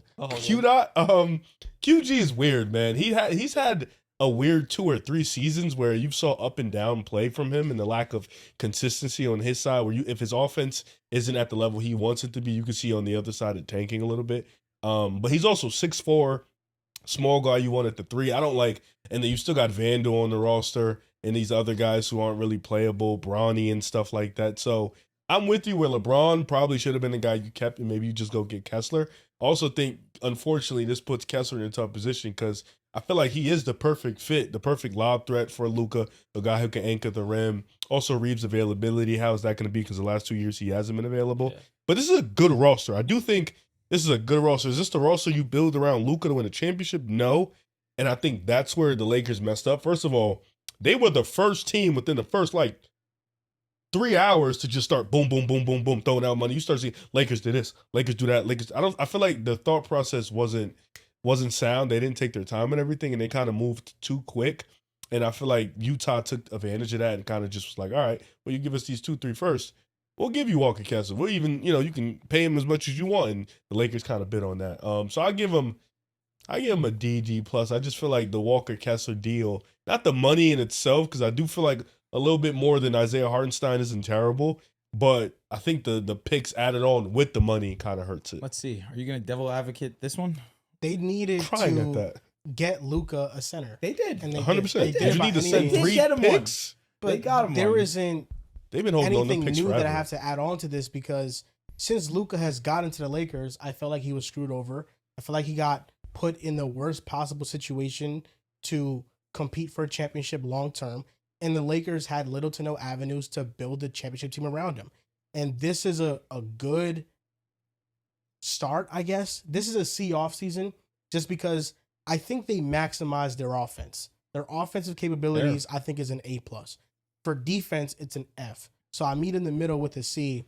I'm higher on Sandro than I guess you guys. Whoa. I got nothing against Sandro. Love him. There was actually. only one free agent that I feel like the Lakers will miss. That is Marcus Smart. Because he was their best point of attack defender last season. Not LeBron James. Oh, really? Well, LeBron wasn't going to be back anyway. Yeah, I think LeBron was obvious. That's And with LeBron James signing back, it's weird because now, he's been vocal about it through these reports, not him directly, but through reporting. Rich It's Paul. been said he will take a minimum contract. It's not about money. It's about happiness for him. That's why, John, I say I can't agree with you saying the I don't Lakers really, want to yeah. bring him back. But I don't feel if the strongly Lakers about it. brought back LeBron James, they would probably have to pay him $30 million or more, and none of these free agent signings would have happened. So it was either sticking with LeBron and adding no depth to the team whatsoever for the long-term outlook of it, or letting him walk and signing these players that better fit the timeline. Smart, the point of attack defense, I think, is like you lose that with him. But also last season was one of his first healthy seasons in a while. Yeah. So I think the Lakers kind of took that into account. Colin Sexton doesn't bring the defensive value, but he brings so much more offense. With Sandro, he's more so the Rui replacement. I don't think Rui's a real 4 because he can't really rebound the basketball and he can't pass and he can't defend. Sandro he's not a good defender, but he can pass the ball, he can rebound. He does all the other skills that make him a viable big. Even if he's a power forward that can't really guard 4s, but he's an undersized center. So I don't love him starting at the 4. I think he's more of a backup big, but he's an actual big. Rui is not an actual big. He's a tweener, and you have Luka there, so it doesn't really make sense. With Quentin Grimes, I think last time he played with Luka, he shot 40% from 3, and he's essentially the Luke Kennard replacement. Kennard is awesome, but he only attempts three Yeah, he pointers don't a empty game. that clip. He doesn't empty the clip. Quentin Grimes will at least shoot 6 a night, and he'll give them more. I'd three-point argue volume. what's more detrimental. I would take Luke Kennard 10 times out of 10. What's more I think Quentin detrimental? Grimes will bounce back as a shooter this year. He's always He's an every other year kind of guy, so it's not He a bad really team. is. But the starting lineup I'm envisioning now is Luka, Reeves, Grimes, Sandro, Kessler. Ooh. That's the starting lineup. That's what I think it'll be, and Sexton off the bench. The Who real else? problem is the contracts they have on the roster that, players that can't play, like Jared Vanderbilt. They're relying on a lot of their future to be Cameron Carr and Theodore developing into wing defenders who can complement the lineup even better. But as we currently stand, this team has no chance in the West. I think they're the 5th best team in the West behind OKC, San Antonio, Minnesota, Denver.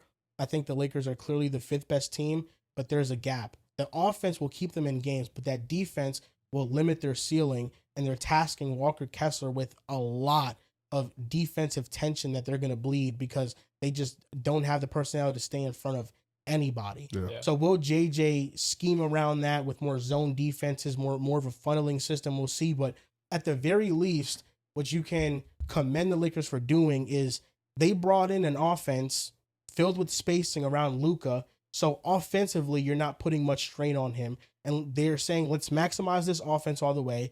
And maybe as these players play next season, they bring up their value and the Lakers can trade them and maybe recoup some assets. Who knows? But the time is ticking, and they have a year and a half to convince Luka that he should be here long term. I don't think they will be able to field out a contender in that time. And when Luka got there, I feel like inevitably I was waiting for his exit because I think that's what it's going to be. I don't think he's staying with the Lakers long term. He's in the smack dab of his prime. He wants to compete at a high level. And you already see teams gearing up for 2028 free agency. You already see them gearing up for a potential Luka to be available. And Luka will have a lot of suitors. We'll see if the Lakers can build a contender around him. This wasn't a bad offseason, but it didn't put them in contention status. But to be fair to the Lakers, there was nothing that they could have done that was going to make them a contender. This year, absolutely. There was agree. no move they would have made. There was no signings they would have made that would have made you view the Lakers as a team that can contend for a championship. It would have been competitive next year with just Luka and Reeves. I'm with. Whoa, what? With Luka and Reeves, they would have been competitive. Like, what you mean? When they played together last season, Hmm. they barely lost.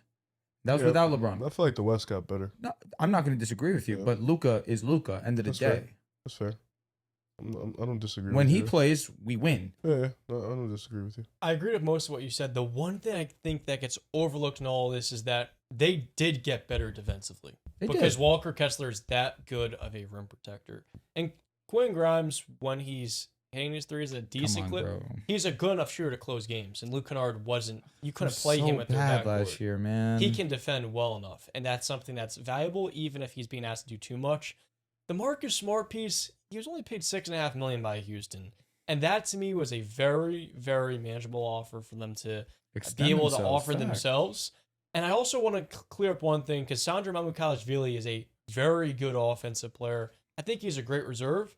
I just don't view him as someone that could start. And there's a delineation there, especially when you're relying on him to play that role. So I feel like him and Quinn are overtasked.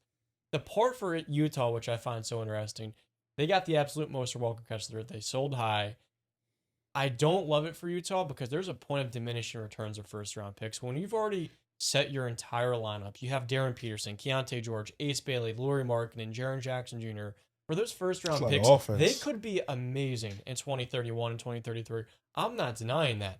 But your lineup is already set, and there is a clear vision for this team with Walker Kessler and Jaren Jackson. I believe they would have fit perfectly. It would have been actually kind of similar to Jabari Smith and Walker Kessler at Auburn. And now you're asking, like you said, Riv, Jaren Jackson to be a center, and he's not a center. So for Utah, I saw them before this move as a serious team in the Western Conference that could have won, 46 games or something like that, and maybe been frisky in the playoffs. I don't see him as Ooh. that anymore because we know Jaren. I don't hate where he's come from. That We offense know- could be electric, though. But the It can be five was so electric. essential for them. I'm Jaren with you. Jackson is a great defender, but he's prone No, to I miss know, time. I know. If he misses time, this will be the worst defense in the NBA Mhm. again for a second or third straight year. And when he's in the lineup, he'll be valuable defensively. But can you name one more good defender in that Utah team? No. They were a bad defense with Kessler, though. Yeah, but you pair him then and even Jaren with Jaren Jackson, the would've been defensive crazy. player of the year, and those two can put out a Would've lot been of awesome. fires. I Would have just- been awesome. I Their don't offense think might that- be Their sex, defense, though. Joel, I felt like their defense would have been like 15th in the NBA with those two. No, and now listen, it's probably going to be in the bottom 10. I You're think being Utah. nice, I too. think Utah. Probably like 18th, 19th. It would have been cool if they kept Better. Kessler, You got but KG and you got paying Kessler the Aaron? deal they paid him, the Lakers paid him, along with the draft capital you were able to get back, I feel like it's a no-brainer. Kessler, listen, for all the good things that he provides, he was not worth $130 million. He hasn't proven enough in his career to be worth that money. That is strictly projection-based, and because the Lakers desperately needed a center, and they were desperate enough to go and pay him that money.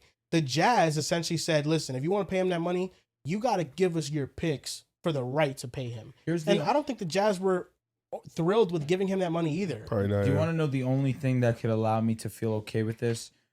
When they first got Luka Doncic, Mhm. they went and they traded for Mark Williams. A lot of fans were on board with that. They were excited for that because we needed a center. Mark Williams was also exciting at the time.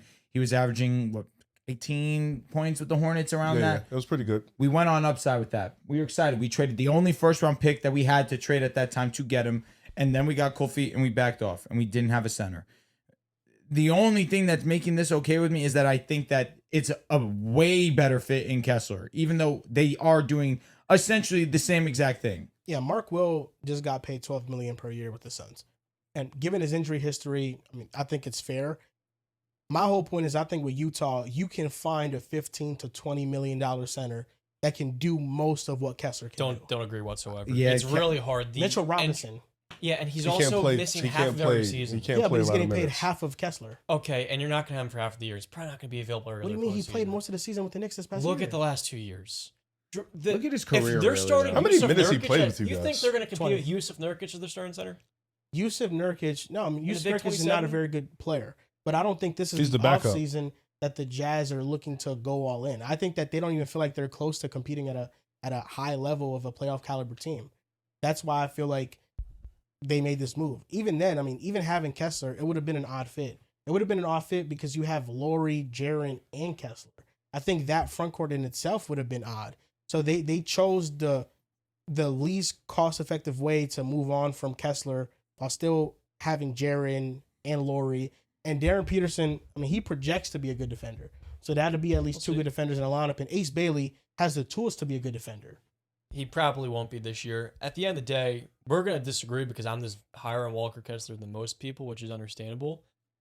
the big part of it for me was that Walker Kessler becomes the 9th and 10th highest paid center in the NBA. I feel like that's fair with how rare of a skill set it is to have an elite level rim protector. And most teams are starving for that, to where we see centers like Zach Collins or maybe a Yusuf Nurkic, guys that are getting paid $10, $14 to $15 million a year. Bless you, Ricky. And they're really not that good, or they're not durable whatsoever. But the center position is more valuable really than ever before. But there's a risk involved. Of course, there is a risk with a lot of involved. these players that have dealt with injuries, like you mentioned, Mitchell Robinson and Robert Williams.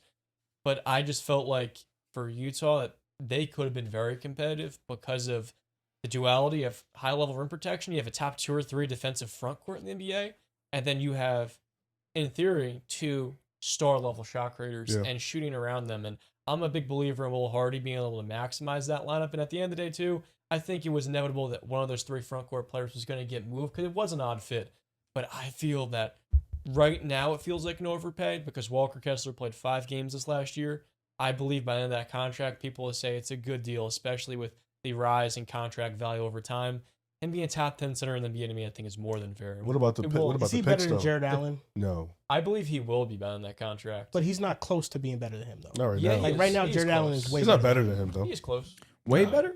Yeah, Jared Allen's a way better catcher. Better of in the short lobs. roll. He's a better finisher. Okay. And then he's durable. He can play games, and Jared Allen's durable. the sample way more durable than Walker Kessler. I don't know. Regular I season, don't- yes. This year was He's been tough. I pretty mean, like They every shut him year, down. playoffs. Like lot of the times risk lose. involved. The thing, my whole I think thing Jared is, Allen is better though. my whole I think he is. my whole rebuttal to what you're saying, Slightly. John, is I don't think the Jazz were a Walker Kessler away from competing. I believe that if the Jazz are going to compete, it's going to happen with or without Walker Kessler. They have 2 all-stars in Jaren and Laurie. They have the second overall pick in Darren Peterson. A lot is really just riding on Darren. Of course. If Darren is that guy, then it's not going to matter if they have Walker Kessler or not. And with all the picks that they have, I mean, the center position, yes, it is valuable. Walker Kessler is a very valuable player. What he brings, those are valuable skill sets. The Lakers are taking a big risk because you don't know if he can make it through a full season of competitive basketball. You don't know if he can play at a high level in the postseason. There's a lot of things involved with that, and you paid him $130 million, I believe. Yeah. With the Jazz, with all the picks at your disposal, with the contracts that you have right now, with free agency years away, being able to make moves there, you can find players to replace what Walker Kessler would have provided. Maybe not the exact level, but I think right now, centers that can catch lobs and defend at a decent level and volume scorers are probably the most 2 replaceable positions in basketball. Yeah, but an elite rim protector is hard, and I believe that Kessler is that. I do agree with you, though. Like, the reason why I believe in Utah is that I believe Darren Peterson can be an elite level player, but to be able to complement that with a high level front court, that's what allows it to come all together. And I think there's a mix of both. It'd be similar to Cleveland, where you have a dynamic backcourt and then a high level front court, and that's a recipe for winning regular season games. Yeah, I think the Lakers, they get a C for the offseason. I think it was all right. They did the best they could, but it didn't matter what they were going to do. It just, there was nothing available to them that could have put them over the top, but it did make them better. I do think the Lakers are better than last season. I do Maybe. think they're We'll better. see. It Maybe. depends, because they lost LeBron too, so that's a big We loss. will see. They just gave up 3 first-round picks, bro. That's the shit, bro. Four Four, yeah. first-round assets. Yeah. Pick swaps are more valuable than ever before. And you asked, would I have done this? I would not have traded him Not for even 4 first-round close. assets. Maybe 1 or 2. Like, we can tops. argue about what we think One of Walker tops. Kessler, but at the end, you don't trade I that. say, for like, him. Walker Kessler's a very good basketball Yeah, player. Yeah. We didn't trade You that. for gave him 31 and a half over the next 4 years. You basically locked yourself into this trio. Yeah, it's the contract to me is fine. Just the draft capital is outlandish. his draft plus contract. Is it fine when you consider he is going to be your 3rd best player for the next 4 years? If he's a top 5 rim protector in basketball, elite rebounder, and he's 15, Is 11, he top? Top Can he five be is top strong. 5? rebounder probably. It's definitely possible. Rim Easily. protector, I believe he can. Yeah, being healthy. All right. 'Cause he's Chet, had some I won't get horrendous- into a back and forth with you Wemby. on that. Yes. Rudy. Did you say Chet already? Yeah. Okay. Mobley, Klinger. Klingen. Yeah. You said Rudy? Yeah, of course. Okay. You said Bam? Bam. Walker Kessler could be better than Klingon. Yeah, Okay. I think so. I'm just I naming would have names. more Clinton. But I think that he's in that tier. Like, Yeah. that's why I It's wouldn't fine. It's have fine. paid him I'm that not amount gonna of say money. anything. I'm just naming names. No, See where, I yeah, see listen, where I our think heads Klingen at was with it. OD this year. We'll see. I mean, a lot of it is projection based. I'm interested to know if this was more Rob Pelinka's doing, or if this was in collaboration with JJ Redick. Because if it was JJ Redick, I trust what he's doing 100%. If JJ Redick, if these are his players, this is what he wants, I trust the vision because I think he's earned that much respect. And with how he schemed for OKC in the playoffs with the lack of talent, like I think that if these are the players that he wanted, then I'm willing to let it play out. And we'll see what Walker Kessler does. These feel like JJ Redick players. Walker, Grimes, Are you saying that 'cause they're white? I was about to say, bro. No, but these are like impact-driven What's it, players. Walker, Sandro? Just one more, I would have cracked up. Quinn's bro. not white. No, I know. he's damn near. But What, these are players which are generally undervalued. He's me on because this of the couch market right they now. play in. Okay, I want you guys to tell me, is Walker Kessler better than these centers? Bro's excited to get this list going. Here we go. Victor Wembanyama. Sorry, bro. No. Clearly not. Okay. I'm going to name more doable names because we know he's not better Thank than you. Jokic either. Cat or Bam. Those are easy ones. Isaiah Hartenstein. No. Not now, today. No. Long term, I believe he can be I better. don't know. Isaiah Hartenstein wasn't that great this year. He was only very serviceable in the Spurs series. I mean, if the Lakers just paid Kessler the money they paid He him, was good he this better year. be better So than about the Hartenstein. playoffs? Mainly. Really Yeah. wasn't that impactful until Well, we have no knowledge of Kessler what Walker can be better do. this season. good cook. Yeah. I'll take Isaiah. Let's get spicy here because I want to know your answer. In the duration of the contract, will Kessler be better than these players? Okay, better Okay. statement.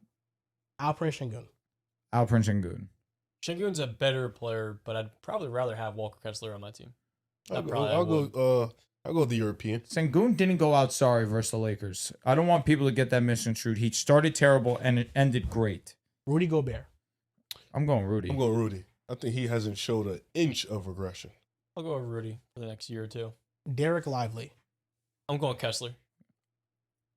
But Yeah, Lively hasn't been healthy. Yeah, I'm going to go Kessler. It's unfortunate because Lively I think is better, but I'm gonna go Kessler. Zach Edey. I'm going Zach with Kessler. Edey also hasn't been healthy. Yeah. I don't know. I don't know what either of these guys are. Edey, you talk about rebounding. God, oh God. I know. Is Edie an idea? Yeah, he hasn't played much. Okay. I'll go He's Kessler. only been in the league for 2 years, to be fair. He hasn't played much. He was super impactful. He was. Nah, One of the that most is an impactful idea. players in the What? league. That's what I He's mean. an Like idea. he is, but But like when a he's good on the floor, one. he's He's a good he's one. on He's the a floor, good he's idea. amazing. Yeah. Great impact. I'll go with the idea. Okay, I respect Zach that. Edey. Shout out Zach Edey. Jalen Duren. I'm going Big D. I'm gonna go with the Duren's All-NBA a- player. Duren's a better player, but for the Lakers, I'd rather have Walker Kessler. I agree with you. Because That was Duren's actually- defensive motor runs way too hot and cold for him That to isn't be. what he's asking. You're being cop out. You're cop No, out. but for a lot of teams, I'd much rather have an elite low rim protector who brings very similar defensive value because you need that more urgently for a lot Alright, of so teams. we're that talking just for don't your have team, taking though, John. Kessler. For the Lakers, give me Kessler, but generally I'm taking Jalen Duren. Give me Big D. Nuance needs to be kind of credited with these discussions. Big D. Would you say that in general you need more of an offensive than defensive center? You need more of a defense there than an offense. So in So that's general, what I'm it's saying. So Kessler. you would take Kessler. That's kind of what you were telling me. You kind of told us you're going to take Kessler, but And then because, took Duren because yeah, well, he's Duren all was the NBA. second best player in a 60-win team. That's And why then I'm he gonna played in the respect him. playoffs and was Yeah, he shit wasn't from good. above. Got to win 60 games to get there, or at least 50.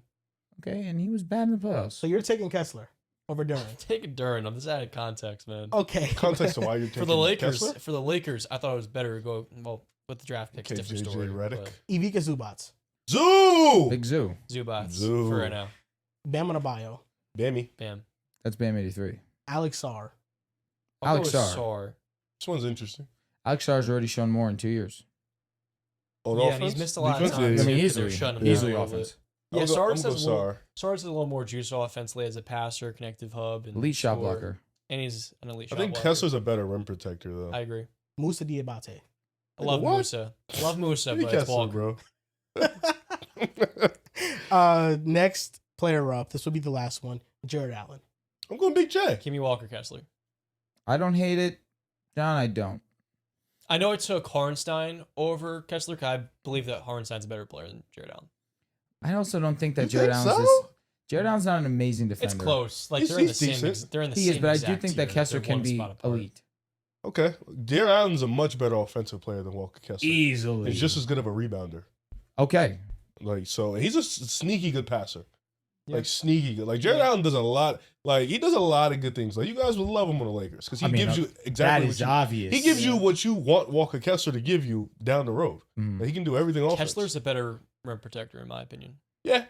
I don't mean, hate that. his first 2 seasons, opponents, I know I said before I'm Zach going because it's going to be a short form clip. Opponents were showing almost 10% worse, like the 99th percentile. Yeah, I'm with you. And the one guy who was above him was Rudy Gobert, who he was traded for. So I lied. Next player, Donovan Clingan. I'm Clingan. going Kessler. Big This Klings? is closer. Give me Clingan. Yeah, give me Clingan. Nah, yeah. Stick on it. This is a moment, Riv. Stick on it. This is a canon moment. Stick on it is Coming nuts. from you. This is a Coming from bro. you. Stick on it coming from you. Yo, dude, come on, bro. JJ. Come on, Are you bro. going Clingan or Kessler? Okay, I'm going Clingan. Yeah, I'll go Clingan. Okay, this is the that was last one. close. I promise. I promise. Stick on you coming from you. What's wrong with you, man? Final name up. Center with lots of potential. Limitless. Man, Cayman Malawach. I'm taking Kessler right Come now. on, needs playing time. Yeah, what the hell? But I'm going to go with Walker Kessler. I mean, the potential, you probably think, like, come on, but It's tough. Suns 3 No. bigs, 3 centers. yeah, They do have 3 good centers. decent. I'm gonna trust the guy that's JJ Redick as his coach. Real. Spit. Where do you guys think LeBron James is going? Do you have your top 5 destinations? No, because I don't know where he's going. I don't know. I have Like, 3 he has spots not that I given love. he has not given any notes, any hints. He's just, I'm taking my summer. I'm gonna Legend. I'm gonna have take a my gray-ass time off. beard. Then he said, I want to play meaningful basketball, but then he's like, I just want to be happy. I don't know what he wants. I have Meaningful basketball 5 leads to happiness. no? LeBron Well, destinations. he's I at this rank them. age, he's won so much. Maybe he Not just wants to. enough. He maybe needs to just, win you know, again, but he probably won't get to 6. Probably what get if to he 5. wants to just average 30 for a year and be bored? Nope. That's not LeBron. That's not going to happen. That's No not purpose LeBron. in I that. don't know, because then he would have stayed He with wants to go win a Lakers. chip. He wants to go win a chip. I got my Well, top then there 5 should be 7 destinations. teams, right? That could be. He said the Wizards. He wants to win a Mhm. chip. Good team. Win a chip. Might have been AD, Trey reported. Young. The Bandsta. Come on, bro. The long cool. How good would the Wizards be with LeBron? Be lit. Good. They'd be the best team in the East. Would you be like they're a contender in the East? Nah, Get you guys will LeBron, still beat things them. change. Him and AD, Nigga, Trey Young. one of the best offensive said peaks Bilal in Koulibaly, the like, 21st century. Please, we gotta let that go. Why? AJ to Bance's role would be so. He'd be aggravated as specifically hell. Who? AJ. Like, I Who need that. cares? He's a rock. rookie. I Maybe need the that perimeter rock. stopper. Maybe that would allow him. Carson said this in the video. I thought it was excellent. It'd allow AJ to really focus on his weaknesses, be what he focuses on. My God! My God! He's sourcing his. I thought. God! No, I'm Jesus just- no, Christ, I'm- bro. I'm mentioning that God. because I saw the video. I'm like, I agree with this, and I'm not gonna. I mean, I'm not the first person to say this, and I said I agree in the sense that it's forced him to focus on. If he had to be a more of an off-ball shooter and a defender, it's forced him to focus on his weaknesses. And I'm not going to state something as my own when I'm That not. the nigga first trying to go person get say one. it. Give me that rock. He's citing his sources. You have to do that. Not a source in this. No, it show is a love source. for a boy. It is a source. It is- What do it you is mean? technically a That's source, where it yeah, came yeah. from. That's the source. You're citing sources.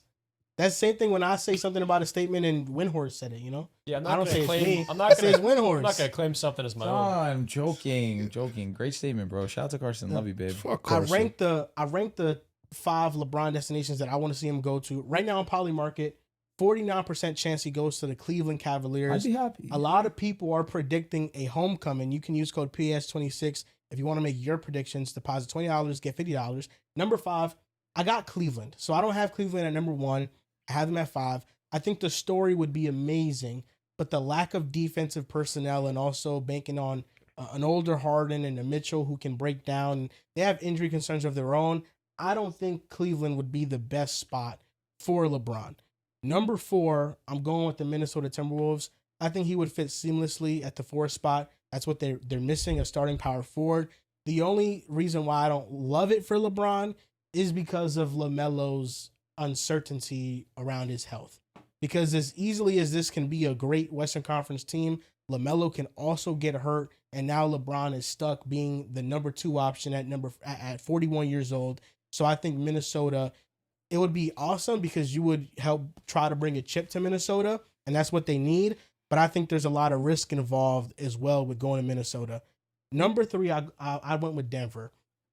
I think LeBron with Jokic would be an amazing pairing. Still having Jamal Murray, still having Aaron Gordon. It would give Denver some more size, even athleticism at LeBron's age at 41 years old. It'd give them another person who can run lineups when Jokic is not on the floor. I think Denver would be a great fit from a basketball perspective. I just don't know if LeBron would be willing to go to Denver. I just really don't see that. Number 2 would be Philly. for as much uncertainty around Philly's health with Embiid, if Embiid's not on the floor, I mean, you still have Jaylen Brown and Tyrese Maxey, and then you have VJ Edgecombe with Anthony Simons off the bench. You have Dean Wade. I do believe that LeBron is kind of a missing piece for Philly. If he goes to them, they have about 7 real rotation playoff players they can lean on when it comes down to it. But it's just about the uncertainty around Joel Embiid. Does LeBron want to go somewhere where the star player is that injury prone to where it will affect his chances to win a championship? Also, LeBron is also, he's been able to tune down his usage, but him playing fourth fiddle when everybody's healthy to Brown, Maxey, and Embiid, I don't know if I see that perfectly fitting together. Number one is the Knicks. I think it's easy. I think the Knicks need another ball handler. You have Jalen Brunson, and then outside of Brunson, the cat lineups were very successful, but you didn't have somebody that can consistently put the ball on the floor, dribble, and create for other players. Cat was more so a hub with the ball in his hands, a stationary passer. LeBron would fit what the Knicks do. He'd replace Hart in the starting lineup. They already won a championship. This was a rumor dating back to 2009 offseason that he should have been on the Knicks when he made the decision to go to Miami. At first, people thought that he might have went to the Knicks. I feel like bringing another championship, going back-to-back in New York City, LeBron being that guy to play for New York. He's played for a big market already in LA. I feel like New York, it would make sense for his branding. It would make sense from a basketball sense. I think it makes sense all around. It would make sense because he's now reuniting with his old former coach and Mike Brown, and he wants to accomplish a championship with him. The only way I could see it not being the destination that LeBron wants to go to is if he feels like they already won a championship, so I don't want to go there because they already reached the mountaintop. And if they lose, the blame might be put on me because, they won last year, we didn't win this year together. That's the only reason why. But from a basketball sense, from marketing, New York makes the most sense for LeBron. I haven't thought too much about how cool it would be to see LeBron's final season, assuming this is it, being played in MSG in New York. I mean, the amount, after coming off a championship, of attention it would draw for the Knicks would be incredible. I agree with the basketball fit because you have Cat at the 5, so it opens up these driving lanes. And then, of course, I think Josh Hart's 6-man would be a luxury, be the best 6-man arguably in the NBA. To me, my top 5 would be San Antonio at 5. They need a power forward. They did just sign Tobias Harris, and I don't love the shooting as much, but the guard's not being great from beyond the arc. At 4, I'm going to go with my Denver Nuggets. I love the collective IQ with him and Jokic. Number 3, I'll go with Philadelphia. I actually just moved them into the list when I really started thinking about it more because they need a power forward, and Embiid's probably going to miss a lot of time. Number 2? Yes. Number 2 for me would be Minnesota. I just love him playing next to Ant. I feel like he, much like Philadelphia, would fill into an immediate need as a starting 4. But the field Rudy might be a little bit clunky offensively. And the number 1 in me is Cleveland because they need what I've called over and over again an enforcer, someone that can add this kind of intangible, which the Cavaliers don't have. They have the talent, but they need someone to light a fire underneath them, really elevate Donovan. And I feel that with Harden, I hate the fit. I really do despise it. But I just feel like there's no better way for LeBron to end off his career than going back to where it all started. I feel like, for me, if you want to win a championship, San Antonio, Minnesota, New York don't seem like the 3 ideal spots. You look at San Antonio, just went to the finals, playing next to Wemby, Harper, Stephon Castle. I'm blanking on somebody else. Fox. Playing with Fox. Then Minnesota, for obvious purposes, just picked up LaMelo. They need a 4.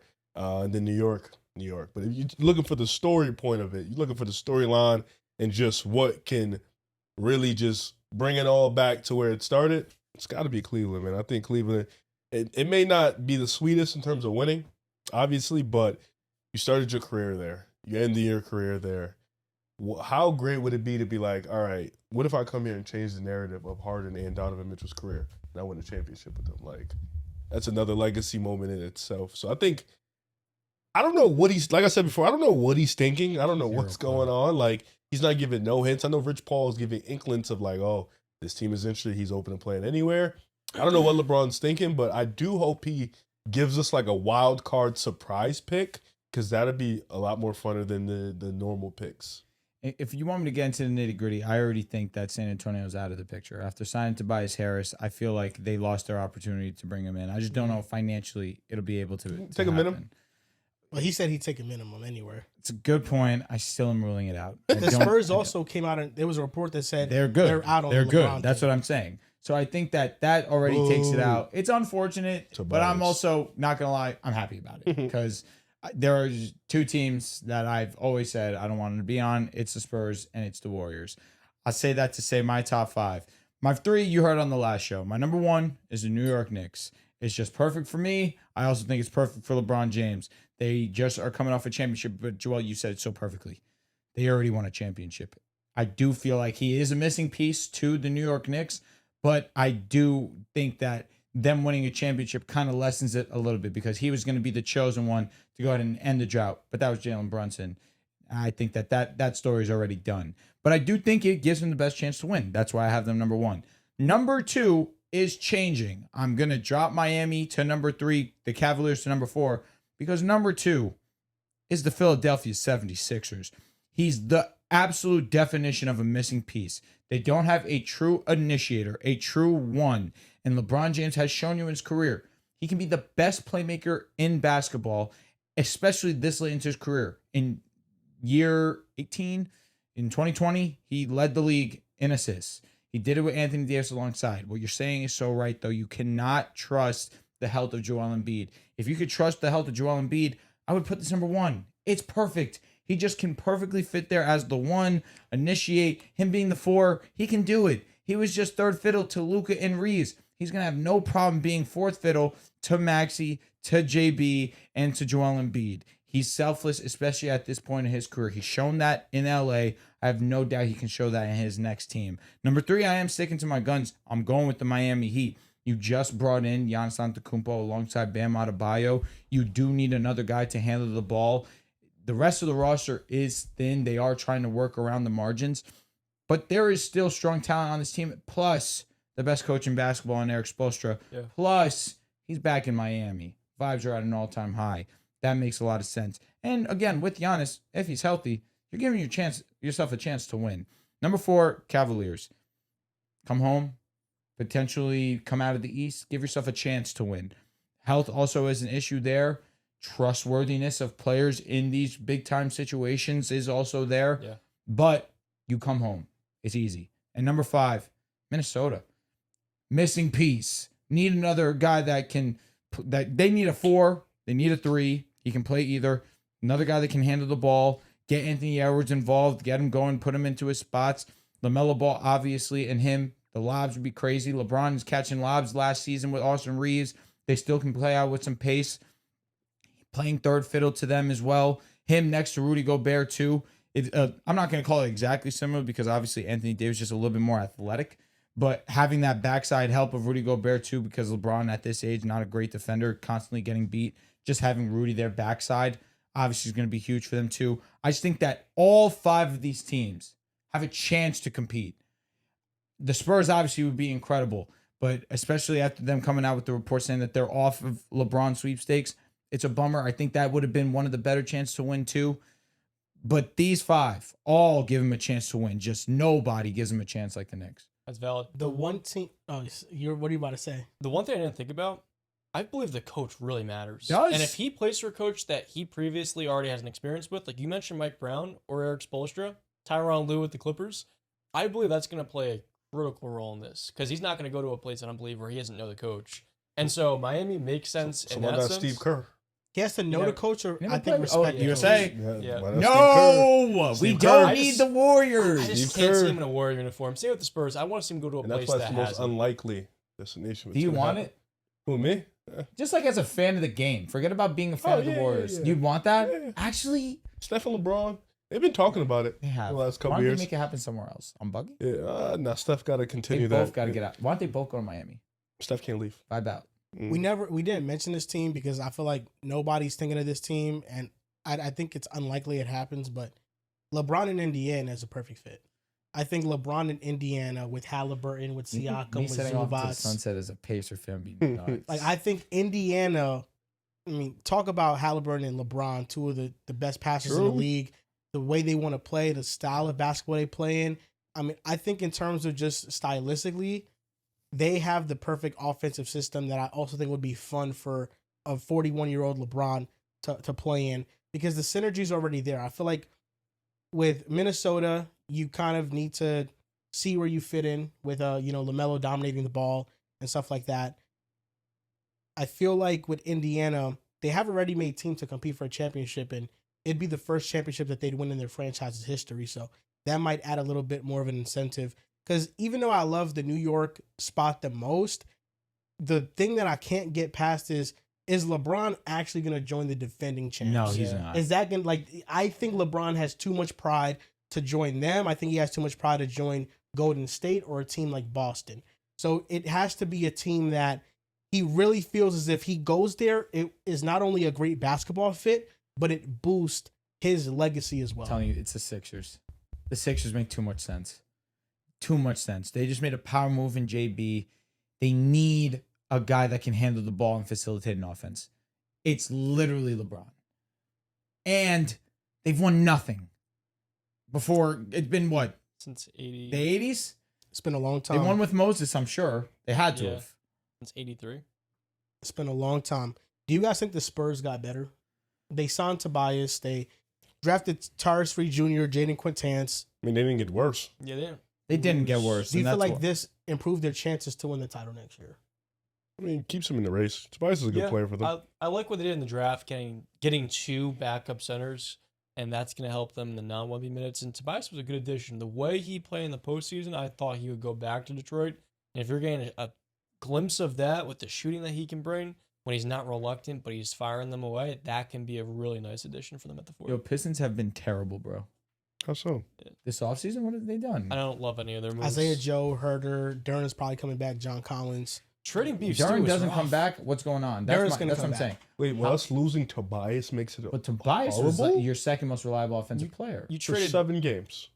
in the playoffs. Yeah. But who's our, we need JD back. No, but that's what I'm saying. Yeah. But that's right now. Well, no, you're I only don't know saying that what's because we happening. lost Tobias. No, I'm saying that because we don't know what's happening with Duran. The reason Okay. why... Well, I mean, you guys are out the race now. So. Who's that? You guys? The Lakers. Yeah, you guys Yeah, are out the Thanks, race. bro. For Yeah. always got in my Kessler. heart. So it's really us for Sacramento. I don't think he's going to Sacramento. And you get some bonus. He sucks. That'd be awesome, man. But yeah, if we get Duran I'll back, be we here. had to find Y'all off get some season. bonus. I'm here, bro. He's not going to come. Hey, who knows? You know, You think so? this offseason's been nuts. I ain't going to This come. offseason's been nuts. Do I think the Spurs got better? Yeah, another guy you can trust offensively with the ball in their hands. Do I think their chances to win a championship move drastically after this? I don't. I just think that you're just going to get better versions of all the players that are on the roster. Hopefully. I say that where Fox, hopefully he gets just be more aggressive He's downhill. going to be healthy. Just get downhill more. Just the way you showed us before when you were on the Kings. You were aggressive, getting downhill, great finisher at the basket. Just show me that. Be healthy. Fair point. Stephon Castle, his 3-point shot continuing to develop and improve. Dylan Harper, more opportunity. Just showing you a second full season of being a starter, ascending to potentially being an all-star. Yep. Next level NBA, who knows? Maybe not too quickly in year 2, but we know his expectations, at least what we have, the belief of what he can be. And of course, Victor just continuing to show he's the best in the game. But Tobias gives him scoring off the bench, and much needed scoring off the bench. He might start. Probably will. At the 4. Oh, probably over Julian. Probably over Champagny. I think the best thing about this Wait, I don't think they're move starting the 3s. All the 3 guards. is probably hard. it'll be Fox, Castle, Champagny, Tobias. Can you start? Oh, shit, Vassell. Vassell, yeah. Not You Vassell. know what I mean? I think the best thing about this is that you now have more proven players that can play in the playoffs. Tobias just averaged 18 and 7 in the postseason for Detroit. You have Fox. If he's healthy, I think he'll be good. Castle, Harper, Champagny, Wemby, Vassell, Tobias. That's 7 players in the postseason that you feel good about rolling the ball. What? into. You feel good. He hasn't named the 6th man of the year yet. Yeah, he's 7 players. What? You feel good about. pissing shit, bro. I didn't Fox, name you him. added I him? thought you didn't. I didn't name Keldon. Keldon. No, he named Yeah, Fox. No, I You named said the 6th man of the year, so I Yeah. immediately... No, he hasn't named the 6th No, man of the year. I have Fox, Deserved. Castle, All you Harper, gotta do is ask Champagny, me All right. one, you can get it. Wemby, Vassell, We gotta, Tobias. Cooking. Yeah. we gotta put Fox in the maybe box. If have he's to. healthy, I don't think it's a maybe. Bro, We have to put him in the maybe box. Just Thank right you, now. Riv. Just in the maybe box. Thank I'm not you. saying definitive no. Thank Just you. a maybe box. He's Okay, so let's he's wait for the box. cooking. It's the maybe. I'm not saying He's no. not ass, bro. I'm not saying he's ass. We're not saying he's No, I'm ass. talking about just to show up. Like who you trust? That's That- crazy. Thank Outright trust you. is nuts. Yo, it's kid, nuts. listen to maybe also- All box. they need is can one of Keldon, Fox. Cornette, Oh my God. Quintance, Fucking Yo. coordinator. Reed Jr. or Carter Bryant step up in the playoffs. Right, Carter Because I Bryant's think the you need an 8-man How about, playoff no, rotation. how about Fox step up? getting It's $40 like million. you're just ignoring that part. How No, about I'm not. fuck Keldon and Luke Cornett? literally Just fuck Fox that. step Literally. up. If Fox does that, it doesn't matter what I'm not Keldon gonna lie. Johnson If does. Fox stepped up, they're not losing in 5. It's that simple. It's a 7-game series. Yeah. Like, and then if Keldon steps up, you really win It's the whole over. thing. Yeah, like, what are we doing here? I think the we're biggest, we're the being biggest nice. detriment for the Spurs in the postseason was the non-Wemby minutes. course. The center. Yes. No, he's cooking. I think that's the That's biggest right. thing. That's correct. No, but Fox, if he was No, playing clearly good, could Fox. save No, those clearly minutes. Fox needs to play better. I think most of that was due to injury. Inaugural clutch player of the But year. it's the fact that not clutch. yeah, but he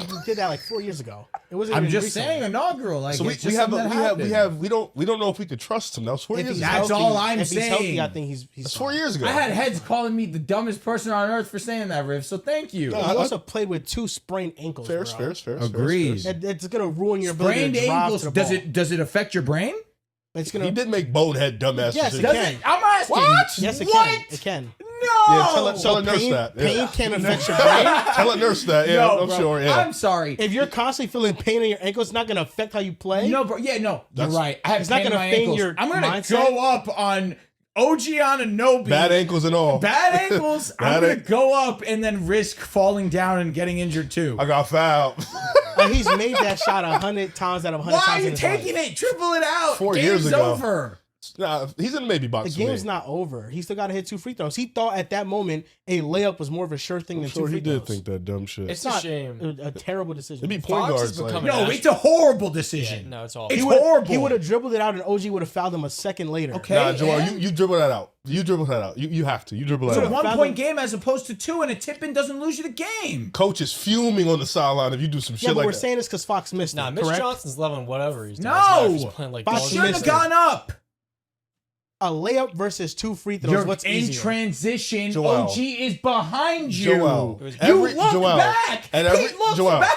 At He every didn't think level, OG was gonna catch at every up. level, you bring that ball out. Every single level, you bring that ball up. He You didn't hold think the It's ball, OG was objectively gonna catch a it. and they dog foul you, and then you decision. shoot free throws. There's no That's- excusing it. It's and horrible. he's a point guard. He's a vet point guard doing shit like He's that. the vet. Fuck Yeah, vet point guard. yeah. He's the vet of the team. He's getting paid the most on the team. For He no made reason. a Game seven. horrible decision. What about game Mitch seven in the Johnson conference loved all of finals? the team. What the fuck? They wouldn't have man? even been in the finals had it not been for what he did in game Some of his 7. moments, yes, they matter.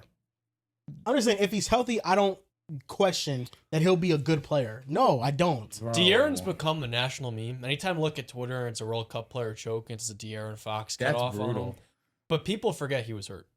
No, that's true. And before he was hurt, he was an all-star replacement this year. He was very good a year ago in Sacramento. He's gonna be a very good rotation John, player. I'm here not for them. trying to rotation player. Like he's gonna be a, Rotation he's their third best guard to me. He's not a starter to me. He's getting paid But if he's coming off the bench, and Whoa, He's getting paid whoa, John, that's too $4 far. million. John, that's too far. He's not a starter. on their team, he's the third best guard to me. So I would have him as like a sixth. Well, you man, got but him in they're the gonna start maybe him probably. category in terms of players Trust. you can Trust. trust in the playoffs. You- If he's healthy, do you trust I him? don't trust Julius Randle. That doesn't mean he's not a fucking starter. Do you trust him if he's healthy? Maybe. I believe Harper Maybe needs it's to fair. rest. What have? Also, John, And I don't want Harper John, to come off the bench. nobody. Wait. You May could I ask you- have him off. No, I want to ask you a question. Castle, this regular season was better than Fox. More instrumental with the role he plays. One of the 5 to 10 best point of attack defenders in the NBA. Coin You flip. could argue. I hear You coin could flip. argue. I He hear was too coin flip. valuable defensively. You Well, can't have defense him was on okay. the bench. My point He's is- maybe my the point best player is- in the NBA getting around screens. I think there's a no defense. Not even a conversation. Not even a conversation. My point is, and I think there's a healthy middle here, where first of all, when Fox is not on the floor, Castle's a turnover machine. That he cannot is. handle those responsibilities yet. To be fair, it was Yes. only against OKC, really. Yeah, but he had it's throughout the regular season. Sometimes you see it too. Fair. Turnovers are a little bit buggy. I will say when Fox is healthy, I know he's a great player. I'm not just I know he's a great player in the regular season. He can give you between 21 and 23 a game, 7 assists. He's a great player. My problem with Fox is the lack of regression and downhill ability over the last couple seasons. That's my problem. Whereas you asking me, do I trust him? It's okay. Well, he was hurt this postseason. You can see the athleticism really die, and he can't get to that rim, and that jumper is still a little funky. If he's healthy, okay, that's a different conversation. But even then, when he's healthy, you know it. The regression at the rim has been a little bit lower. Yeah. So it's like, do I still? And teams treated him like they were like OG was guarding him. You know what I'm saying? Drew Holiday, like their best defenders were on Fox, so they treat him like he's their best offensive player. Fair, so he still gets that respect. But this postseason, granted, injured, also didn't play the well. So that's why I'm saying the maybe category, I think, is a little bit fair. There's different statements being said here, right? I think the first statement, which is kind of the summary of what you're saying, is that is Fox still an all-star level player? I think he is. I don't know. I don't think that he signed and sealed an all-star level think player still. I don't think Well, so. how's fluid as all-star? I think he's top 15 one of the point guard. 15 best players in the that's what he conference. He's a top 15 player. He's a top 15 point guard, but I don't know if that's an all-star. No, is he a top 15 player in the conference? I don't think so. That's a short number, I feel like. The top 15? 15 teams? Yeah, I mean, I think In there's the West? Yeah. I mean, like Denny Advia was just an all-star. He's probably like the 14th, 15th, what I maybe. mean, Like it's like the West is pretty deep. Is he? I mean, And okay. 15 now for point guards, it's a deep point guard class. you know what Shea, I'm saying? J-Dub, Chet, you're taking all three of them on OKC Shea, over Fox. yes. Go We ahead. better Okay. go through every single team. Please. Spurs, Go you're just taking, West, you're just taking West. Wemby. You're taking Wemby. That's Yes. 4. We won't even use Castle or Harper. We'll just keep going. Denver, Jokic, Murray, that's easy. That's 6. Lakers, Luka, Reeves, that's 8. Rockets, Şengün, more.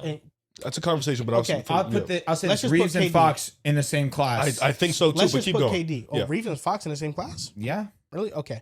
I But think so. KD, that's 9. Yeah. Minnesota and LaMelo, that's 10. 11, yes. Go And Rudy, Gobert 12. still, yeah. that's 12. Blazers, Denny. That's Same the same class. same class, but whatever. Denny's Booker. Better. No, book. Yeah, Booker. book. So that's what, 12 or 13? 13. Okay. Now we're Warrior Steph. Yeah, Of 14. course, that's it, though. Nobody else. We don't need to. Okay, I'm just making sure. Who the fuck are you gonna say? Draymond? Pelicans, Maybe. Zion. Now That's it. same class. Same class. Do we look at the Clippers, BI or Garland? Jesus Christ. Garland, same class. Garland, same class. Garland's I'm- better, but yes. Same class. Thank you. And he's an all-star level player. He is. That's what I'm saying. Like, It is Garland's you see what I'm clearly saying? better to me, though. No, No, he is, can be but better, he but is. he's But at also, the bottom of injuries the can barrel. happen to Garland, and now Totally true. De'Aaron's available. Like he gets Garland none. probably isn't the 15th best player in the West, but you would still view him like an all-star level player. I think That's that why it's tricky. he- The all-star it's tricky. I think that he's regressing from that That's spot. fair. Like, I would be shocked if De'Aaron Fox ever makes another All-Star game in his career. That's Yeah. kind of where I'm at with it. I think unless he But goes he's to all-star caliber, which is that's the statement that Riv's making, I believe, and I agree with him. Yeah, I think he is. but still I is. think, is he worth the contract he got? No, he's not. no, no, no, Fuck no, no. no. Objectively, it was a bad deal, Yes, and yes. that's the big shadow That's fair. over his head. But overall, I do think that the Spurs, just as a player, feel comfortable Mhm. in how he can perform if healthy in the postseason. Yeah. I think that the other players like Keldon clearly showed that he can. Like, it wasn't even a health thing. He just showed that he can. Carter Bryant was young. Cornette showed that he can. He can have a moment, but he couldn't. So now it's really the Spurs just need one of those guys on the bench to pan out, whether it's Tyrese Reed Jr. or Jaden Quintance, so that Wemby doesn't have so much strain on him and he doesn't have to play 40 minutes a game in the playoffs because you have a reliable backup center that can spell him in those minutes. Mhm. I think if Quintance or Tyrese Reed Jr. are one of those guys, then I think the Spurs got much better. But it's hard to view them as better than OKC when fully healthy. OKC brought back Dort Hartenstein. They brought back Kenrich Williams. They drafted Bennett Sturts and AD Amara. OKC didn't have AJ Mitchell or J-Dub healthy in the conference finals. Like, if it feels as if OKC, if they are healthy, they're better than San Antonio. Yeah, I think the Mara pick was interesting because I felt like they picked him with the peace of mind of Hartenstein was going to walk. I'm with you. And now he's not walking. They paid him a good amount of money. And Hartenstein deserved it. So I guess they just want to have 3 bigs on the roster. But then Jaylen Williams, I feel like he's a good contribution to their team too. Another big who can give them some type of floor space. And so that was interesting to me. I thought Dort was getting traded, but they brought him back. Maybe they still trade him. We'll see. But yeah, for me, OKC felt like last year in the postseason, if they were healthy, I thought they was going to beat San Antonio in 7, and I thought they were going to beat New York. I felt like if they were the healthy team, they was going to go out there and win. I feel like they still, walking into this upcoming season, you bring everybody back. You expect leaps from guys like Kaysen Wallace and AJ Mitchell and stuff like that. They still feel like if you have San Antonio over them, fine, because they beat them, but they're like right there with them. Like that was a 7-game series that came down to the wire. So The other 60-win team that made some moves, Detroit. What do you think about their offseason? Do you think they're shaping up to be better or worse next season? I don't know. it Because depends it's on incomplete. Big D. It's incomplete. Let's work under the assumption Jaylen Duren comes back, because this is the reality right now. The teams with cap space, they have ran out of it, right? The Nets, Bulls, Jazz, they don't have it. So Jaylen Duren can't sign with any team. The only way something can happen is if the Kings want to sign and trade, and in that point, the Pistons would have to accept it. But the Kings can't outright offer Jaylen Duren a crazy contract. The good news is for Detroit, because there's no team that can offer him a crazy deal, Detroit has all the leverage. Like, listen, there's no team that's offering you what Kessler just got. We can kind of negotiate with you to bring that number down from 40 to 30, a number that we're more comfortable with paying. Was apparently 40. Duren wants 45. So now it's with no suitor, it feels like that can come down more and more. Under the assumption Jaylen Duren comes back, do you think the Pistons are better or worse next season? I think they're the same. Yeah, I think we got marginally better. Isaiah Joe was good. John Collins was good. Isaiah Joe deal was good. Yeah, I want to give it's acknowledgement solid. there. You need spacing. I think we're just doing what we've done over the past 2 or 3 seasons. We're relying on internal development or bringing in marginal guys. You know, they said we're bringing back Duncan Robinson, which I think is huge because he was a big part of our success last year. We traded for Isaiah Joe, who's kind of going to be that Kevin Huerter like replacement, I thought, but then we ended up keeping Kevin Huerter. So they're in the business of trying to keep as much shooting as possible. Also, I saw that there were reports that we're trying to get Trey Murphy, or we're in the business of trying to make a move to get Trey Murphy. So I think getting a knockdown shooter is key. But I feel like we're the same team for the most part. We're just relying internally, and this is with the thought process of Duren comes back. We're just relying on Duren improvement, Cade improvement, Asar improvement. We have our big 2 all-stars. We have our superstar and our all-star. You hope Asar can improve. You hope Duren can improve, and Cade continues to improve. If that's the case, I feel like we're going to be right back in as a top 5 season. Miracle play here. Asar gets a jumper? Yes, that is a miracle we're the play. best team Well in the league. said. Miracle play here. Pelicans want Duren. Trey Murphy, Yves Misi. You got to give a first to get them, though. It would have been good if they didn't trade Beef Stew. It would have been more manageable to do that. But that's why I say they get Yves Misi back. He's not good.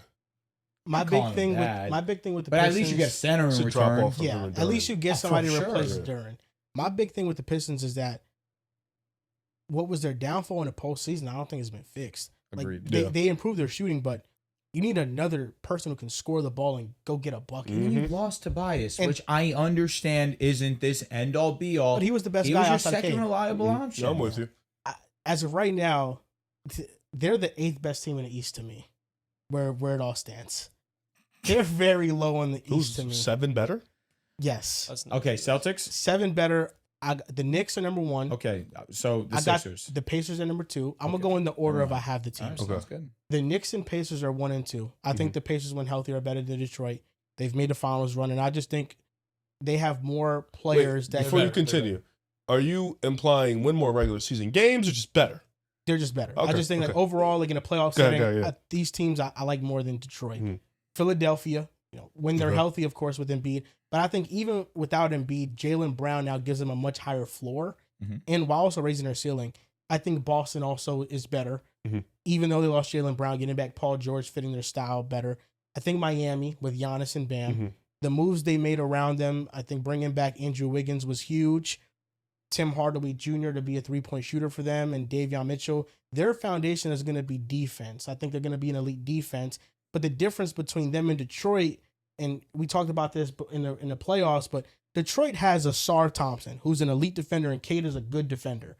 But outside of those two in the starting lineup, those guys can get picked on. I don't think they're as complete of a defense as Miami on paper.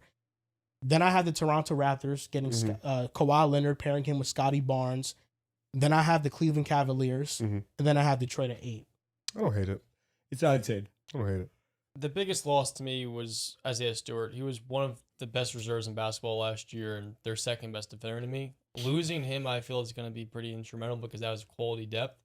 They didn't get better to me. And I do feel like you said, they just don't have enough two-way players. A lot of these guys are one-way. They're good shooters or they're an elite, sensational defender that does not offer a lick of outside shooting. And not having the combination of those two things is ultimately why they're going to stagnate. Why don't they have bread? They do. We only have 38 million cap. Why wasn't Norman Powell extremely high on the Got to pay get Derrick list. first. He also just can't play defense. But you have At all. players on. Tobias Harris isn't a great defender. He was valuable. And they didn't bring him back. But I'm saying in terms of Norman Powell, at least he's younger. But we only have 38 mil. So He got paid what 38 mil. Understand? Derrick has to get paid first. Understand? Yeah. Understand? But why do you only have 38? It's Cade and who? Duncan's getting 16. Okay. LeVert, I think his contract is up. Kevin Huerter's getting like 15, 16. Okay. Cade's getting his money. Of course. I think. Cade is I the think his one is that kicked I'm in. making up the money. Understand it. Thing is, even though the Pistons are my 8th team in the East, I think they did improve their roster from last year. John think- Collins is getting what? 17? Okay. Something John like that? Collins, I think he's not the creator that Tobias is, but he's a better help defender than him. Transition He can player. rebound. He's a real 4. I think that's what they needed. He's another better lob from threat, 3. too. Yeah, exactly. He's a more efficient 3-point shooter as well. And then Isaiah Joe, another 3-point shooter. They did a better job this offseason giving Cade shooters to Role go players. to. So this is going to be very Cade centric again, and he has better shooters to support him. But it's really just a second option. But I don't mind what Detroit's doing. They're being patient with it. They're not We play it rushing too safe. a I move. feel like sometimes are. we do play it too safe sometimes. But I don't think they should rush a move either. Yeah. Because Miami, by not rushing a move years later, were able Yeah. to get Listen, Giannis. we called about Kawhi. He only wanted Toronto. But True. we made a call like, what's up with That'd Kawhi? have been awesome. Yeah, he only wanted Toronto. Would've So been perfect. I don't mind your list because I do feel like a lot of those teams have another secondary star Yeah. that kind of puts them over the top. Orlando? If they're healthy, maybe. But Okay. I feel like I'm just asking. they got to get there. Like I feel like we're gonna win a ton of regular season games, so they got to get there, and they got a new coach and Charlotte? stuff like Or that. no way. We was beating the shit out of them with Lamelo. I'm just curious. Nah. That's why if the Hornets kept LaMelo, bro, they're not even sniffing the top we 8. was beating the shit out of them with Lamelo. That's why I think that the Hornets trading LaMelo wasn't that bad because they would have not been I mean, a y'all clear were beating playoff the team shit anyway. in the regular season with Orlando. No, he wasn't. Really? Mm-mm. What was the season series? It was we were up 2-1, but every game was close. Okay, you guys did smoke the Hornets every time you played them. Yeah, Yeah, the Hornets have. I mean, not the Hornets. they but they don't like physicality. So like you play like they lost to us in Orlando a lot because you just out physical them. They're like a pretty team. like the shoot threes Magic, and bro. shit, you know? I'm out on the Magic completely. I don't see what their role is in the Eastern Conference outside of They just being were mid. one game away from upsetting the 1 seed. It does not matter. I'm just saying that they were one game away from upsetting a team that apparently is the 8th on yours, but at the same time, they were the 1 seed. One game. Yeah, They could beat a few teams. They not beat, but they'll make it hell. They're strong. Yeah, they'll I make don't it know, hell. man. I get what out you're on saying, though. Orlando's I do doing. understand what you're saying. But they too, make every playoff series I'm they not get gonna- into it. I'm not going to difficult. treat Orlando like they're piss and shit, Orlando especially just come playoff They time. don't got a true guy, and the role players around that supposed guy. It's not even a fit. It's like the roster has talented players on it, but it's Yeah. not a fit. They should send us Paulo. Crying. Paolo and Paolo in Detroit, Paolo and Luca, thoughts? I forget I'm out. What the fuck? that would be terrible. I need to find my new team already. Can LeBron hurry up? Yeah, I know, bro. So shout out to Norman Powell for signing with the Chicago Bulls. Shout out to Tari Eason for also signing with the Rockets, unrestricted free agent, 5 years, $81 million. I like Norman Powell with the Bulls. I think it's going to be nice. It's going to be a nice fit. Low leverage basketball, but the Bulls getting a veteran, adding a shooter to the young, insane collection of athletes they have, I think it makes sense for them. And they had the cap to go spend that money. And they needed a shooter because when you look before Norman Powell got to this team, it's essentially a lot of just athletes and then Giddey, who's a passer, Yeah. but like no shooting No. whatsoever. It's a great fit. And also, too, like you mentioned, it's not like he's really going to be playing a lot of high stakes basketball. The Bulls trying to be competitive. I thought by their new GM and Bryson Graham and this coaching staff, they're going to get a lot out of him. And he's going to have such a large role that he can hopefully maintain what he was last year. And that was making an all-star game at 30. What if we get Zion? I'm here. What if the sign and trade is Dirk for Zion? Wouldn't that be beautiful? That'd be a little weird. Would you welcome me? Sure, Zion and Asar though. What is that? Ugly. Disgusting. Fun, though. Maybe. I'm here for fun hoops. Let's get out and run. Throw it off Okay. the backboard. We don't Okay. see that enough. All right. We do it off the backboard a few times last year. As you should. I've given up on Zion just leaving, bro. That'd be funny if he stays here I his just don't whole think it's gonna career. happen. I'd be fucking sick for him. I mean, that gumbo's elite. Yeah, he's fucking but talking. but looking at what Jaylen Looks Brown like a just vegan went now, for, though. the He's Pelicans alive. aren't getting nothing for real for Zion. If that's what Jaylen Brown just went for, Zion is getting paid a lot less. I just think that the Pelicans, they want to sell high on everybody, which I get. Yeah. Like, you got to do that as a franchise, but they want like 4 firsts for Trey Murphy. Like, everybody has Probably such could a have high had it a couple asking of years price. ago, but they be You think the Lakers can get Zion? no. You don't have no picks. You can have one. Why do I care? You have nothing Why do I care? because you haven't found the team yet. So you're still You're right. Yeah, you're I'm still- be honest with you, bro. It's gonna be hard for me to just stop rooting for them. yeah. It's been So- almost a decade. If Zion's there for life, like, what do they like? He's not. He's not. Where does he even go? If Giannis can leave, he can leave. Yeah, but Giannis they got competitive at some point. They were competitive. Excuse me. Zion for like a year and maybe 30 You games. can never forget it. Okay, God, it was awesome. I It don't was know. awesome. It was awesome. Because where would you even trade They were Zion the to? 1 seed. For like, yeah, it's cute. They were the 1 seed. I know you were geeked bro. To reality. I hit. went to the game that their franchise died. What game was it? It was Pelicans versus Philly. Mhm. Zion gets hurt early in the game. Mhm. It was heartbreaking. Damn. That sucks. He was done for the rest of the year. Oh shit, that was that year. Damn. No They one were the else- 1 seed in December. No one That's else- not bad. No one else talks about being a 1 seed in December more than Chicago and New Orleans. Talk. But that Chicago story, bro, honestly, I don't appreciate where you're coming from. Because Yeah, Lonzo that's Ball getting injured ruined the team. They did. That was You a can't first forget round that. exit, man. They were a first round exit. But with Lonzo healthy, Maybe Who a second knows? round exit. who knows? Maybe he pushed it to a 7-game series. You made an apology letter to them, bro. Stop it. All right, bro. I Never should have never done that. Well, you did. It was a It mistake. happened. Because I'll I never called it a forget terrible offseason. And It then wasn't you're- in the and moment. then you were glazing. But then it transitioned to that They quickly. signed Caruso and they drafted Ayo that offseason. It was peak. They added in so much. They were talent. cooking. Yeah, they did a great job providing other teams with players that eventually won. No, I don't Or think that was the contender same for year. championships. That wasn't. It was the same year. It was the same offseason because it wasn't the same. It wasn't the same because it was 21, and that was the year the Bucks won. It was 21. It was fun, but it was fool's They got gold. DeMar and they got Lonzo. That They got offseason. something Yeah, no, serious but now. I'm saying That was 22. 22 they got Caruso because Caruso left in 22. They got Caleb Wilson now. I'm We're here. pretty, New They got a real star. It's a new day. pretty sure that Caruso and Lonzo's first year was. I promise you it was not because 2021 the Lakers were the number 1 defense. Caruso was one of the main reasons. Yeah, I'm saying 2022. That's what I'm saying. But the 21 year was the year that the Bulls were really good. No, that was 2022. 2021 was the year they acquired You're right. Nikola You're right. Vucevic. You're right. 2022 was the last year I was You're a fan. You're right. You're right. 'Cause I was that's in- the Thaddeus Young. I was in year. Miami in 2022. That was the year that they took off. That was your Thaddeus Young was their second best You're player. 100% right. You know, Thaddeus Yeah, Young was shut him crazy. down, Remember Young. that stat that Thaddeus Young has? It's like the only player, or one of 3 players to average like 1400 13.5, points, 6.5, yeah. some nasty shit like that. Like him, Larry Bird, LeBron, and Kevin Yeah. Durant. They really tried to gas that, man. It was 21. Final answer 21. Promise. What are you talking about? It was 21, the year that the Bulls were really good. It was 2021, 2022. Correct. Yes. Yeah, but Yes. No, when no. you say no. 2021, that to me is 2021. No, 20 No, it wasn't 2020, 2021. 2021. I'm gonna It tell was you right now. I 2020, got you, John. Don't worry. promise. Because that was the year that I was in Miami for the last game. Gang, no. No, this 21, is one, 22. No, Caruso was there 2021, 2022. I know he was. I'm telling you. I'm talking about The year they Bulls lost in the weren't- first The round. Bulls weren't good in 2020, 2021. It's the year they 2020, lost to 21 Milwaukee. games It's the year 21, before. 22. That's the year they lost to Milwaukee. It's thinking of. there's. I mean, That was the year Lonzo got hurt. All Why that. was I in Miami in 2021 then? Gang, you asking us? I don't know. No either. Fuck, we supposed to know. Tyler, you know? Yo, yes I do. Yes I do. Here we go. Because it was the 2021-2022 season. Yes, it was correct. the end of the 21 football season. There you go. I'm here. Tua. Yes. You was there for Tua. God, that thing was special, man. The Bulls. 2-2.